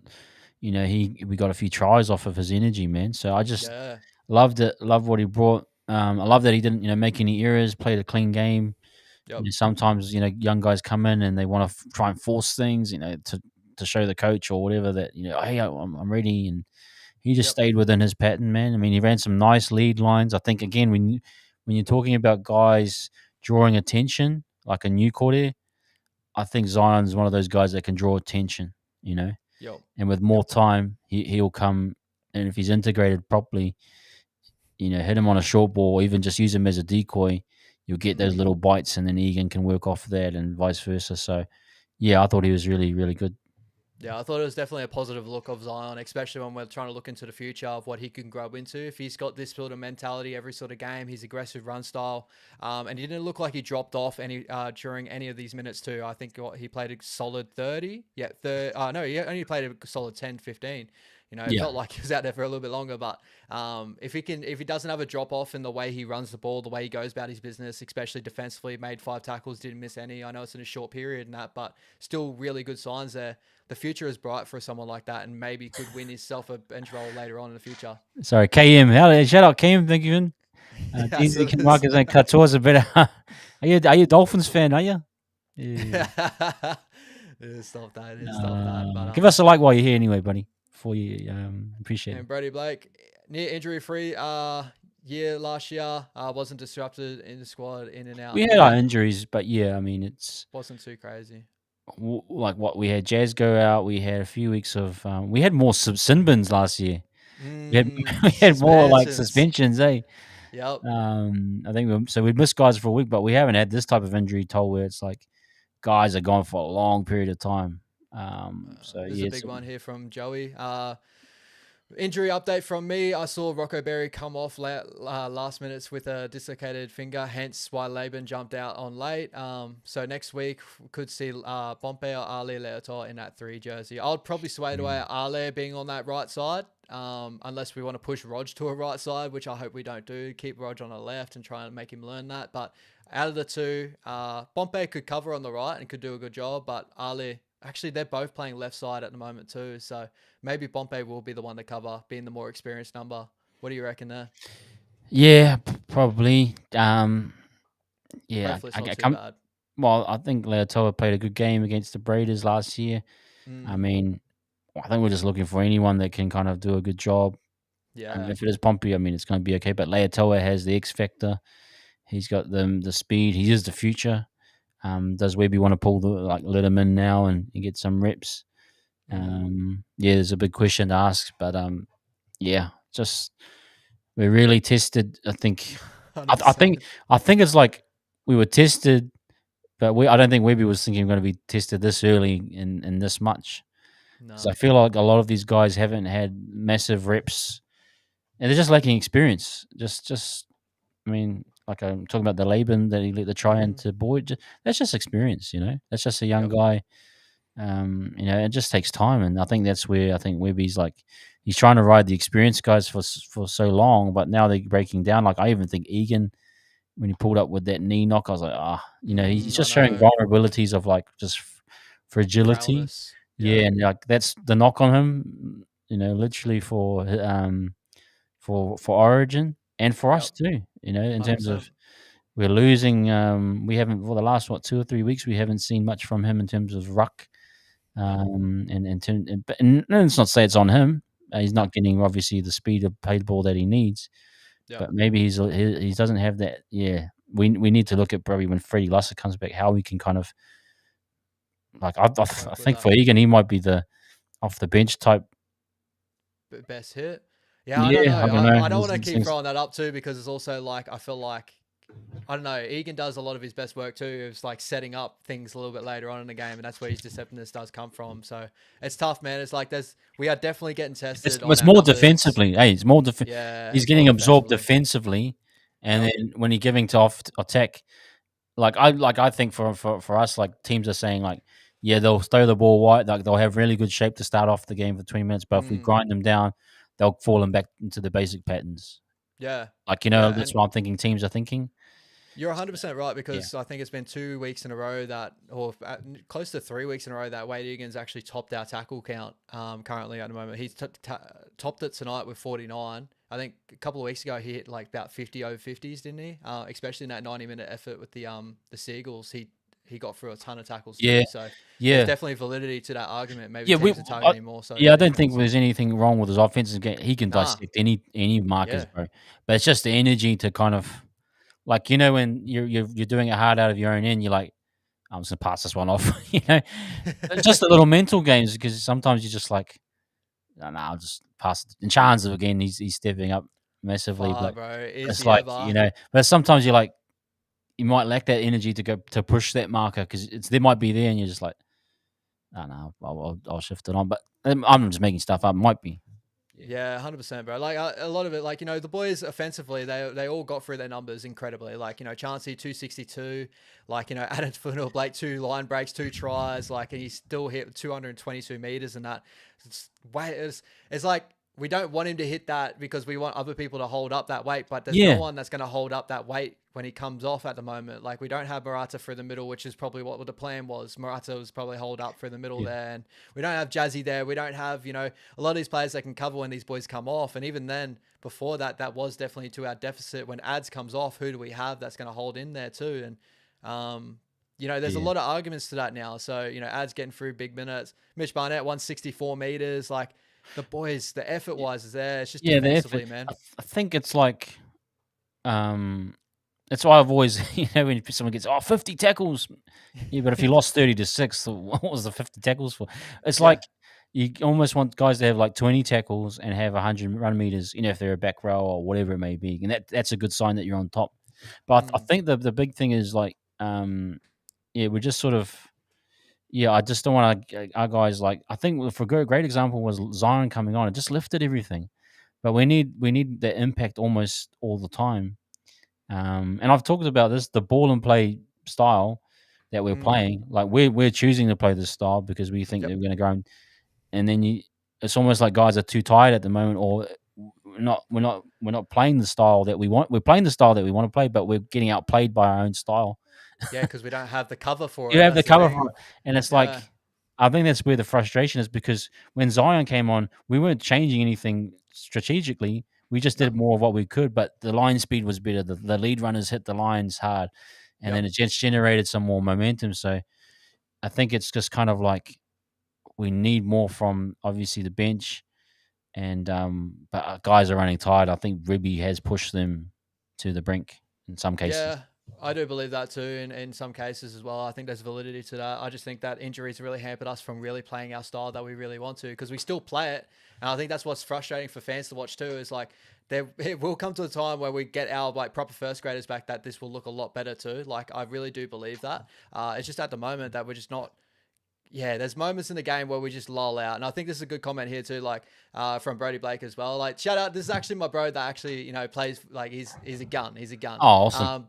But yeah, then the what completing well, building pressure, but let the Titans off with piggyback, and then defense just wasn't there. So that was pretty much the tale of the tape in this game. I felt like a lot of their penalties, like they had a 5-1 or 4-1 penalty count that we just couldn't build the pressure to there. And then when we goal line defense is where we struggle. Tiffany made that stat earlier on in the season. There's so much validity to that stat now as we see. You know what I mean? Yeah, this guy Hayden Dick. Yep. He's saying, "You guys happy with the gameplay and you agree with these continuous uncontinuous?" I agree with it Mm. if you can do the rest of the If we work can do it. defensively. Yep. Yeah, it's great to pin teams down, but if teams are getting 50, 60 meters off of that, then it's not working. You know, Mm. so that's why I'm just saying we're down troops or um, guys aren't able to compete for that Mm. amount of ball and play that we're trying to do, and yeah, teams are kind of using it against us, I think. Yeah, yeah. Like I'm completely happy with the game plan. I think Yeah, the I'm game happy plan with it too. works. Yep. It works more so than not. I really like. It's hard to say that now when we've on like two really bad losses. Obviously, the Dragons and the Titans will always be looking at like on the sheet. We're going to be like, how do we lose to those sort of sides and that? But like the game plans does work. It's just I think the boys. Like maybe the boys just falling off a little bit more at the moment and they're tired and things are just not happening the way we really want them to. Like I do believe in the game plan. If we're going to hit and really contest on those 1%ers, like Yep. get down there, make our tackles, not concede penalties, not concede errors. Those little things is what makes this game plan work. Penalties were the ones that really like let a lot of this off, and the Titans really let us have it anytime they got anywhere close to our trial line tonight. Yeah, and making like smart decisions, I think, is important. Like the Montoya knock on, like I, uh, he has to own that one because he knew what he did. Or I'm sure he Mm, would have known, but he tried to cover himself. He tried to get himself out of a hole. Obviously, there's pressure on him with these errors, and he's probably thinking about it. Uh, but yeah, you just sometimes got to let that. Don't challenge that. It wasn't a yeah, try. Yeah, it wasn't like it was off a try or anything. Like it was like I don't know. Yeah. I'll put my hand up, bro. And Brody, if you're still in the chat, my bro, because this is the bro I've been messaging during the game and that, he'll actually have receipts on this. But when that happened, I was calling for challenge. I didn't think Monty dropped it Oh until yeah, I yep. saw the replay. And it was like, it wasn't like a clean, hard drop. Like he touched it, obviously like that. But like, in that moment, I was like, if he knew, obviously he shouldn't have challenged it in that. But that was a heavily contested kick in that. The one that really got to me, and I'm not calling for Dahlia dropped either, but like I know this is going to be a call Oh too. yeah, But that was horrible. that Yeah. offload out of the back end should never have happened. Nah. But I understand why these boys do. And honestly, this is where I come back to you. I had this argument a little bit earlier about Monty too. The boys try really, really hard and sometimes try too hard to change the game in themselves.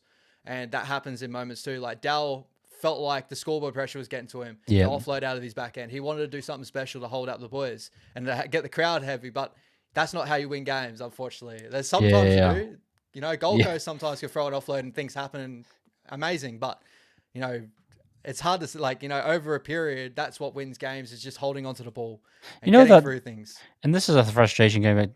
Like the Gold Coast hardly tested us, and they scored 20. Like they hardly sat on our line, and like we had to they just scored. And it reminds me of a little bit of even the Dragons that just these lapses defensively, and they're just costing us massively, like in really bad spots. Yep. It's almost like teams aren't even earning those tries, and we there's a bit of frustration but I just feel as though we're letting ourselves down.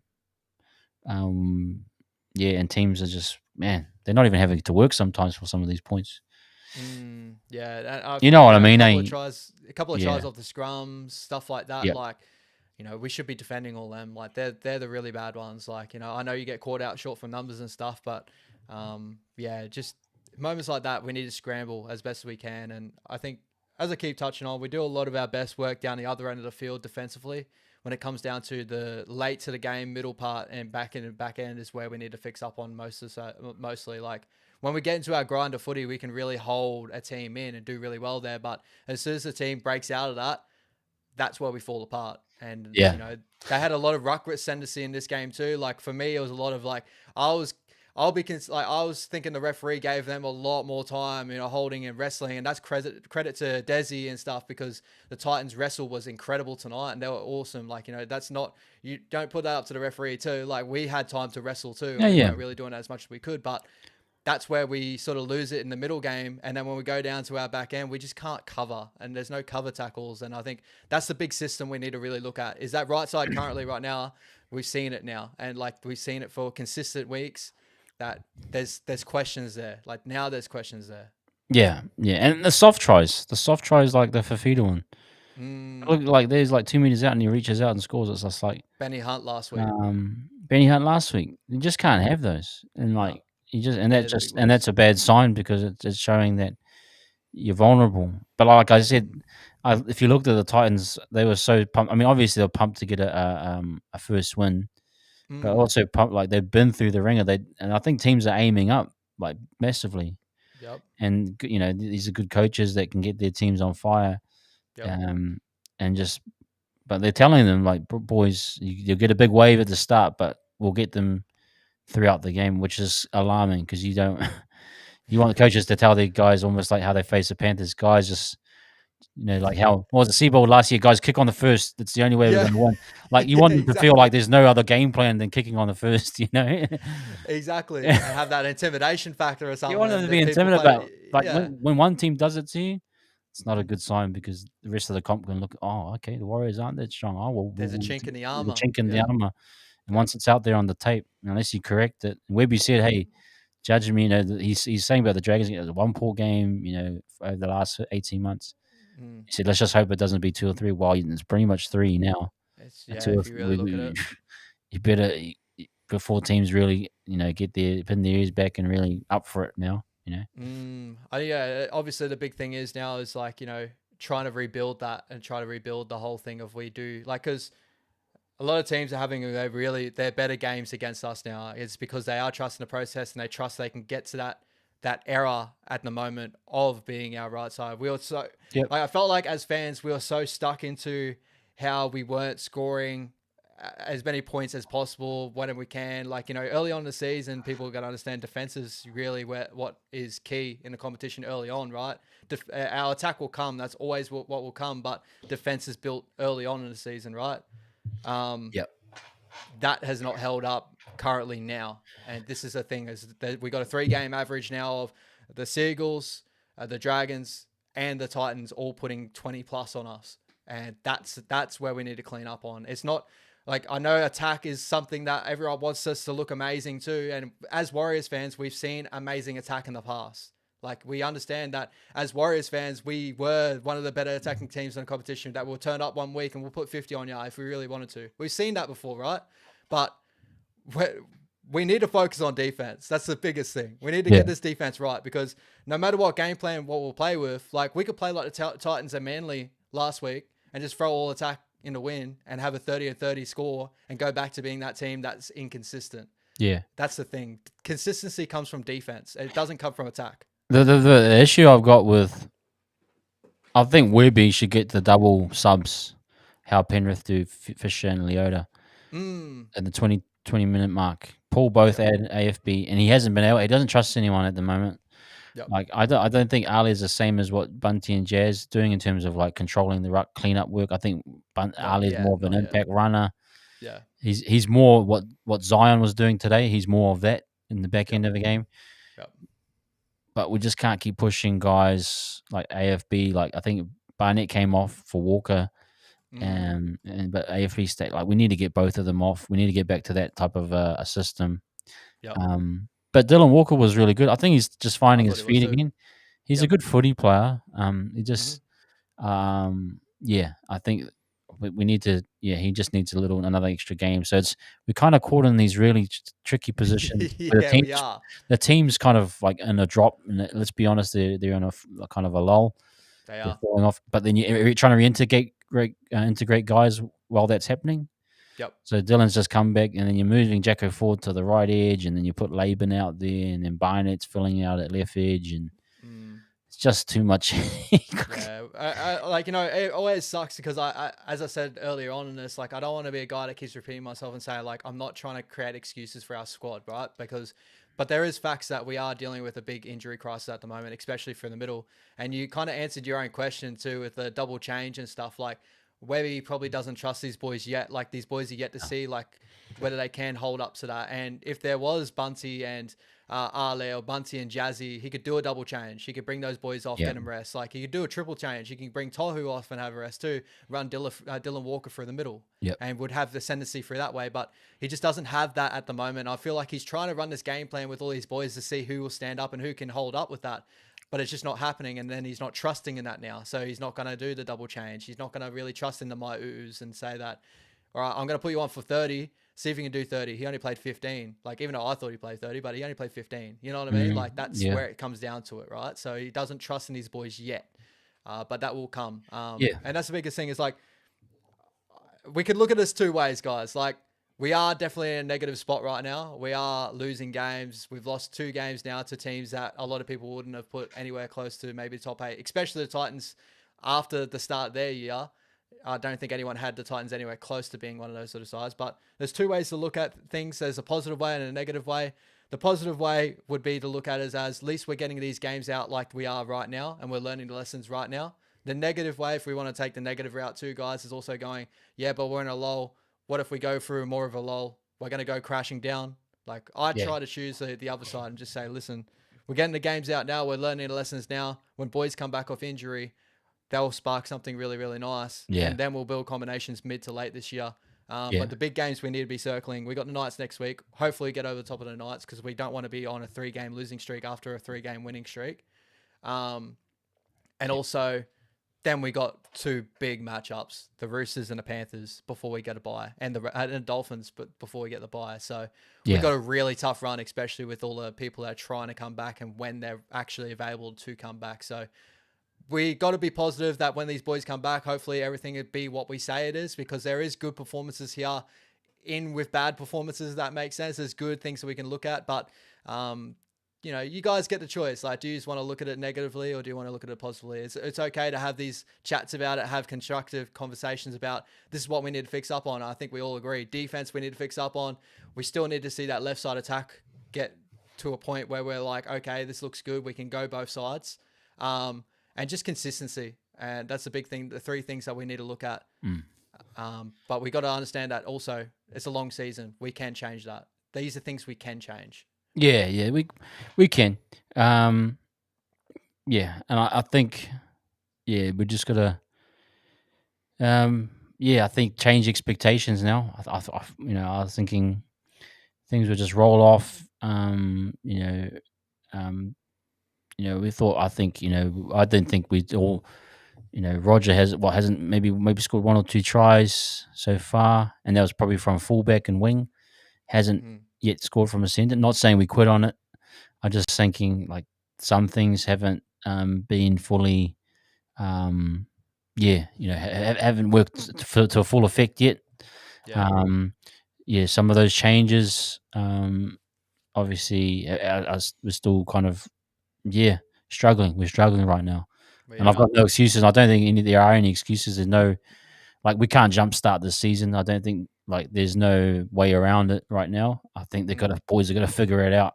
Yeah, the coaching staff have got to figure it out.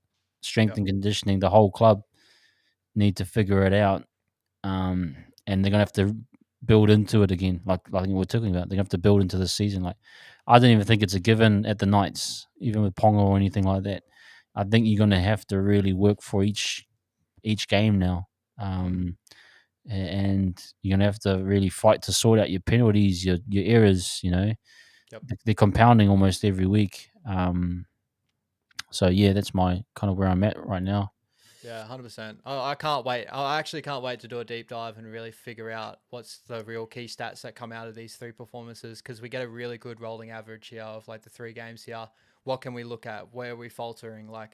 What's really going on? Because there's been good performances within the bad performances, and as I keep saying, I think we all agree too. We see the potential here. We see the potential to side, but it's onto the boys and onto the coaching staff to really get it out of the boys. And hopefully when a couple of boys come back, we do get that in mid to late this season. And that's all we got. We got is hope. That's all we got. And let's not kid ourselves. We've played a couple games and maybe 3 games in 14, 15 days. We've got a 10-day. We can get some fresh legs. 100%. We can kind of do some more evaluation. We can integrate Tamati a bit more. We can get some better. We can work on our defense. Yep. We can get some some confirmed edges that are going to play rotations. Yeah, get consistent footy. Yeah, we can get some consistent footy, and maybe we need that to really rebuild, because we haven't got guys coming back till CHT's out a while. Jazz are going for quite a while. Marata's not till later on. So there's some concerning things, but overall, I just think we just got to hang tight. We just got to hang tight. Acknowledge that guys have that there's issues, but all I can think of is we just got to hang tight, and Webby more than anything just needs to get a grip of the playing group. Yep. Because you can't keep just expecting the boys to lift. You need to rest guys, or you need to find ways to help guys get in better positions. Yeah. How can we get RTS in better positions? What can we do to help that? What can we do on that right edge to help Sean out? What's the solution? So I think it's a bit more of that type of stuff. But it's frustrating as fans. I mean, it is. And we we want things to work out. But we wanted things to work out flawlessly. That's the thing. I mean, this isn't the Super Rugby where you play the Pacifica every 2 games or whatever, and you score 70 and feel good. These teams are up for it, bro. And once the tape's out on you, any team can beat anyone. And it's a perfect example: Dragons and Titans. And I just saw the Dragons getting pumped 48-12. So that tells me about the competition, bro. You think you're up one moment, Yep. Brings you And then back. he down straight again, bro. And that's the whole thing. It's like, I think what hurts is when we see teams like the Panthers have back to 3 years in a row and just look absolutely incredible. And the Melbourne Storm have just a freaking decade on and more of just dominance for the competition. And we want to be that side so badly. And when we see moments like this, we just keep going back to like, we're never going to reach that point. But just trusting everything that we're doing right now, like pressure will create diamonds and pressure can also crack people, but it's really it's the nitty gritty now. Like we can go either way. Like we can go really, really bad from here. We can go really, really good, 58, 58 now. Said tight. Fuck, Oh, we're bro. not winning the comp. That's what we know at least. Yeah, Dragon's not well, winning anything this year. there you go. There you go. Where's And Ned? Where is he at? yeah, where is that now? I actually was tipping the Dragons before this game too. I think every Warriors fan was tipping the Dragons before this one. But Flanagan used up all the anabolics last week for last week's game. yeah, yeah. Well, fight to Why does it have to be against us, man? And I always go back to we're the unluckiest team in the competition. I still honestly believe that. But yeah. overall, when it comes to it, man, like, yeah, as I keep saying, there's definitely two ways as fans you could look at it. We could either, sit with the negative, or we can really try to hold on to the positives and just hope these boys can turn around, just get behind the boys right now. They're going through an injury crisis. They're going through a lot of struggles right now. They're hurting. They're definitely not hitting the potential as what they probably hoped to as well. Before the season, everyone came out and everyone was like, Kate Wells and all that, saying that we got premiership threats. And I still believe, I still think that's there, right? But obviously all the boys are going to be down on confidence right now. So I don't think that, I think we just need to come together right now. I think that's the biggest thing as fans is this is what creates a club is all the fans get behind everyone. And we just, this team will grow. Let's just believe in that. And I think as fans, like I get everyone's sentiments. I mean, I've seen fans now saying drop this guy, drop that guy. Some fans, last year was a fluke. Like we can't be reflective and try and diminish what we've done as a club. Yes, you can only look at it right now, but to diminish what's happened in the past, I think that's just those aren't for me, those aren't people that are really they're more than happy when the Warriors are suffering and to just pile on. But we're just this happens. You gotta change your expectations a little bit. You can't just expect that things will be perfect and Roger's going to score 12 tries by it's not the way it goes. It's not like I said, they're not going to be able to jump start it anyway. They're going to have to find a way through these problems. Sorry, I'm repeating myself, but I'm just trying to keep everyone.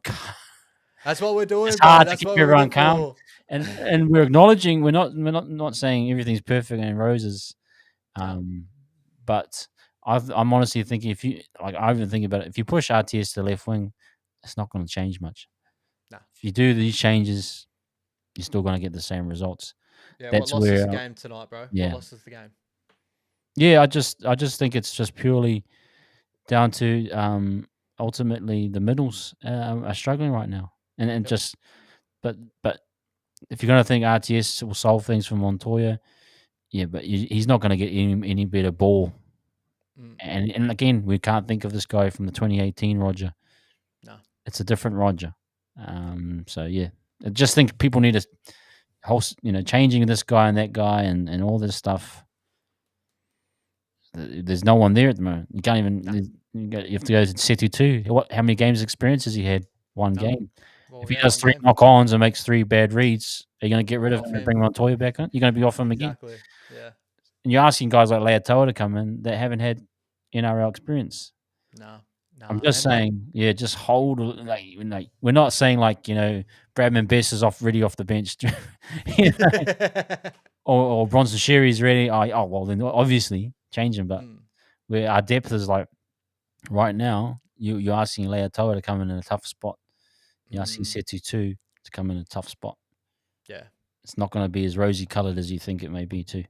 You ask any team in the competition to go through what we're going through, and the Dolphins have been very strong with the amount of injury troubles they've actually had, but they get a lot of boys back too. But you ask the Panthers to drop their some of their bench, a lot of their bench rotation, they're going to struggle. If you're going to the amount of injuries that we have to be, it's a fact there. There's something that's hurting. We can't get rotations in right. We can't get a consistent game plan. Ali scored Croker. And where's Croker now? He's retired, mate. Yeah. On his last year. He's on his last year and he's on his way up, bro. Yeah. Schooling Croker isn't anything amazing, you know what I mean? Overall, bro, like I'll ask this like solid question to you right now. You know what I mean? Like I'll ask you two solid questions to you right now. Like, do you still have belief in the boys that we're gonna make top four? Yeah, I think the team's still like. I think 100%. that just like it's more so showing now that you need your best guys to be able to do it. Yep. If you can't get your best guys, then it's probably not. It's going to be a top 8, or I think still the overall system is still pretty good. Like it just, but I just it doesn't look like with the current depth that we have is not going to happen. But if you get a Marata, if you can get the bench of a Marata, Walker, Bunty, and CHT or something like that, and you can get some consistency, bro, Yep. for sure. For sure. For me, Jazzy's the one I can't wait. Jazzy's the one I want to get back because that's the one that's going to be more middle cover. Like Chanel coming back would be good as well, for maybe for Wado or something coming off in that. But like, you know, some more like that cleanup man in the middle of the ruck and that's what we really need currently right now. But also, like, what's the other thing? What lost us the game tonight? Just simplify it. What lost us the game tonight?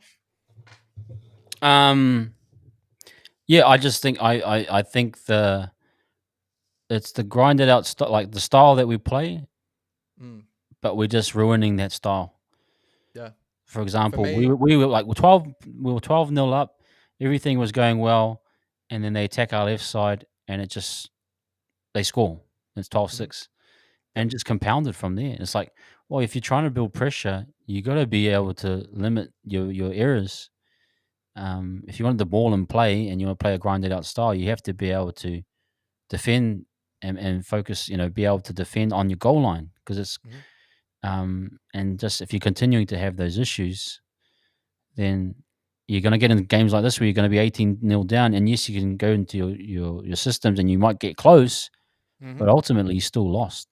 You know, so that's my concern. Yeah. Well, my biggest one, bro, like the simplest way to sum this up, defense lost us this game. And, you know, the more people that want to say, like, you know, we should move Roger to the wing, we should do this, we should drop Dallin, we should drop this. Like, no, we need to defend better. We need to learn how to get our defensive systems right, and to make sure that we don't drop off, especially when we are playing a very solid game plan that shows that there's points in it too. Like 24 points, bro, for a lot of teams in a competition will get it done. You know what I mean? Yeah. We can't leak 27 points. That's the big thing. You can't leak 30. Like, if you want to be an inconsistent team, if you want to be the Titans last week or the Manly Seagulls last week of 30-30, if you want to be that team, you'll probably win 6-7 games this season like that, and the rest of them you'll probably get beat. You know what I mean? Yeah. Like, we saw it tonight. Like, if you're gonna concede 27 points and try and chase that, you're not gonna happen. But if you're gonna score 24 and limit a team, like, you can win most games in a competition.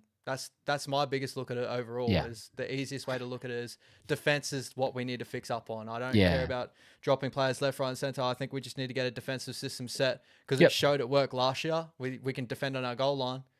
We can do that. We can do that, and that's the biggest thing. And also a little bit of positivity too. Obviously, with all the news of Jet Cleary signing and that, Fisher Harris signing.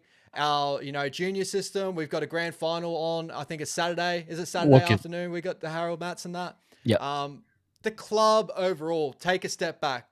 Let's not look at the first grade right now, 3 weeks and that. The club overall, what's your thoughts on the club overall currently right now? So defenses, like the junior systems, the signings, what's your thoughts?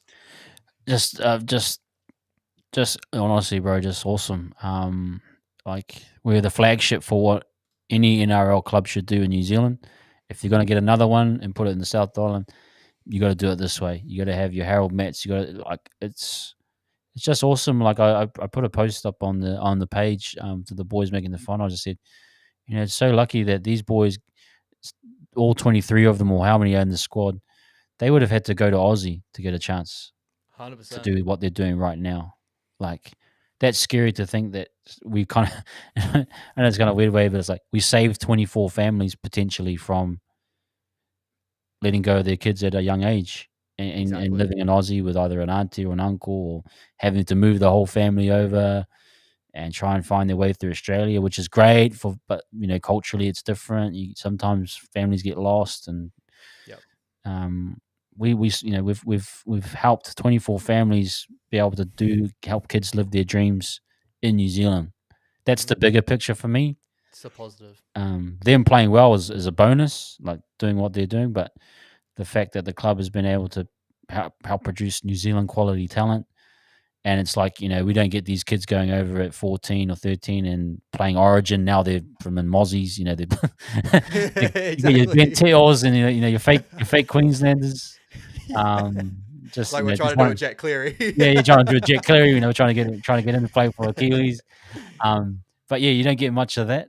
Hopefully. But like if you're gonna do, if you're gonna be another NRL club, they have to have the system in place from the get go. 100%. I can't believe we did this for almost 30 years, barring the under 20s, which we've talked about was awesome. Yeah, which is awesome. But that got taken away from us, and that obviously led to the downfall of many things. Yep. But to see what Robbo's done and put the systems in place, and and to get to a grand final in your first year, it tells you the coaching staff are doing good. Yep. Things are going well. I couldn't be happier, man. And just far out. And as a fan, just if you love following development pathways, man, you can watch a game every week or find out what's happening. You can find out who these talented guys are who are coming through. Like, it's so awesome, bro. Yeah. And shout out to you, Joey, bro. Where to find this grand final of the Junior Warriors. So if you go to newsouthwalesrugbyleague.com, unfortunately, you have to pay a subscription to watch this game. I don't know if they run a free trial at the moment. Currently, before the season started, they were running a free trial. But go check it out if you're able to. I think it's $6 a month. You could probably do the free trial ones, buy it for the, not buy it, but purchase the free trial for a month. And then before the month, just get out of that one before, and just watch the grand final with the boys and that. But yeah, if you want to go watch it, New South Wales rugbyleague.com, or there's also an app, New South Wales Rugby League. So go look that up as well. But my overall thoughts on that, bro, is in general, the Warriors, if we take a step back from today, and there's a reason why I wanted to do it, so is there is a negative space when we look at the NRL team, and we'd want success so quickly, and that's really what's going on. We saw so much success in such a short period of time, so why shouldn't we expect us to continue to grow and become an amazing team right now? You know what I mean? But the way we win the competition, the way we end up getting a premiership, it takes long term. It's a long term thing. When we get our development systems in place, we get all those juniors coming through, and we got some of the most talented juniors in New Zealand that will come through our club now that will want to be Warriors, right? After seeing last year's performance, you had the Zions of the world, you had the Labans of the world, Halasemas of the world all come out and say, I want to be a Warrior, and we want to get this done for New Zealand. And that's a positive sign. We don't want to have, teams poaching our talent because there was no real pathway to being a Warrior. You know what I mean? Yeah. Now there is. This is what the best positive is we've seen Zion debut tonight, and that's why I asked you, what was your thoughts on Zion? The energy was incredible. He looked very positive in play. Laban, when he first debuted, very positive. You can see the potential in these boys. We'll see more of this now. You know what I mean? Like this is the long-term grow. And even though the season right now is going for a little bit of a lull, the good teams right now, like, they'll fix the wrongs. They'll grow into a season. Everything will come together. But it all comes off the back of now is where the overall club is sitting. And I think that's the best positive we can actually take out of all of this is, we've got an amazing junior base. We're making big signings coming into, years to come and all that. So we're very sturdy for the next, 5 to 10 onwards, right? If we get all this right. We don't want success right now and then nothing. That's not what we want. We want success now, next year, the year after. We want to be that side. So we have the potential to do that. Tonight and the last weeks, whatever, for the NRL has been a hiccup. But overall, if we take a step back, I think it's been a very good success for the New Zealand Warriors with everything else we've been doing. And I think that's the best positive we can take out of these last couple of weeks. But yeah, bro, do you have anything more you really want to touch on? I'm done, man. It's tough. I'll go watch a movie or something just to take my mind off of it. Probably look at some more tape tomorrow. And like for me, watching, been watching a lot of Warriors tape for the last couple of years now. I don't get overhyped or I don't get too high or too low. Even when I thought we scored those 2 tries earlier, I was like, we'll wait and see. There's probably a little bit of a comeback, and it happened. And but even losing for me, I don't buy into everything too much. I think you got to kind of not be optimistic nor be negative. You got to be in the realist space and think, okay, and kind of find the answers, because that's what the coach is doing, and I'm kind of on that vein. Like, I don't get 100%. too high or too low, just sort of figure out. Yeah, that's really where I'm at right now. Yeah, and I'm completely there with you, bro. Like, the last kind of things to touch on in this one, guys, is just let's just not get too high, not get too low.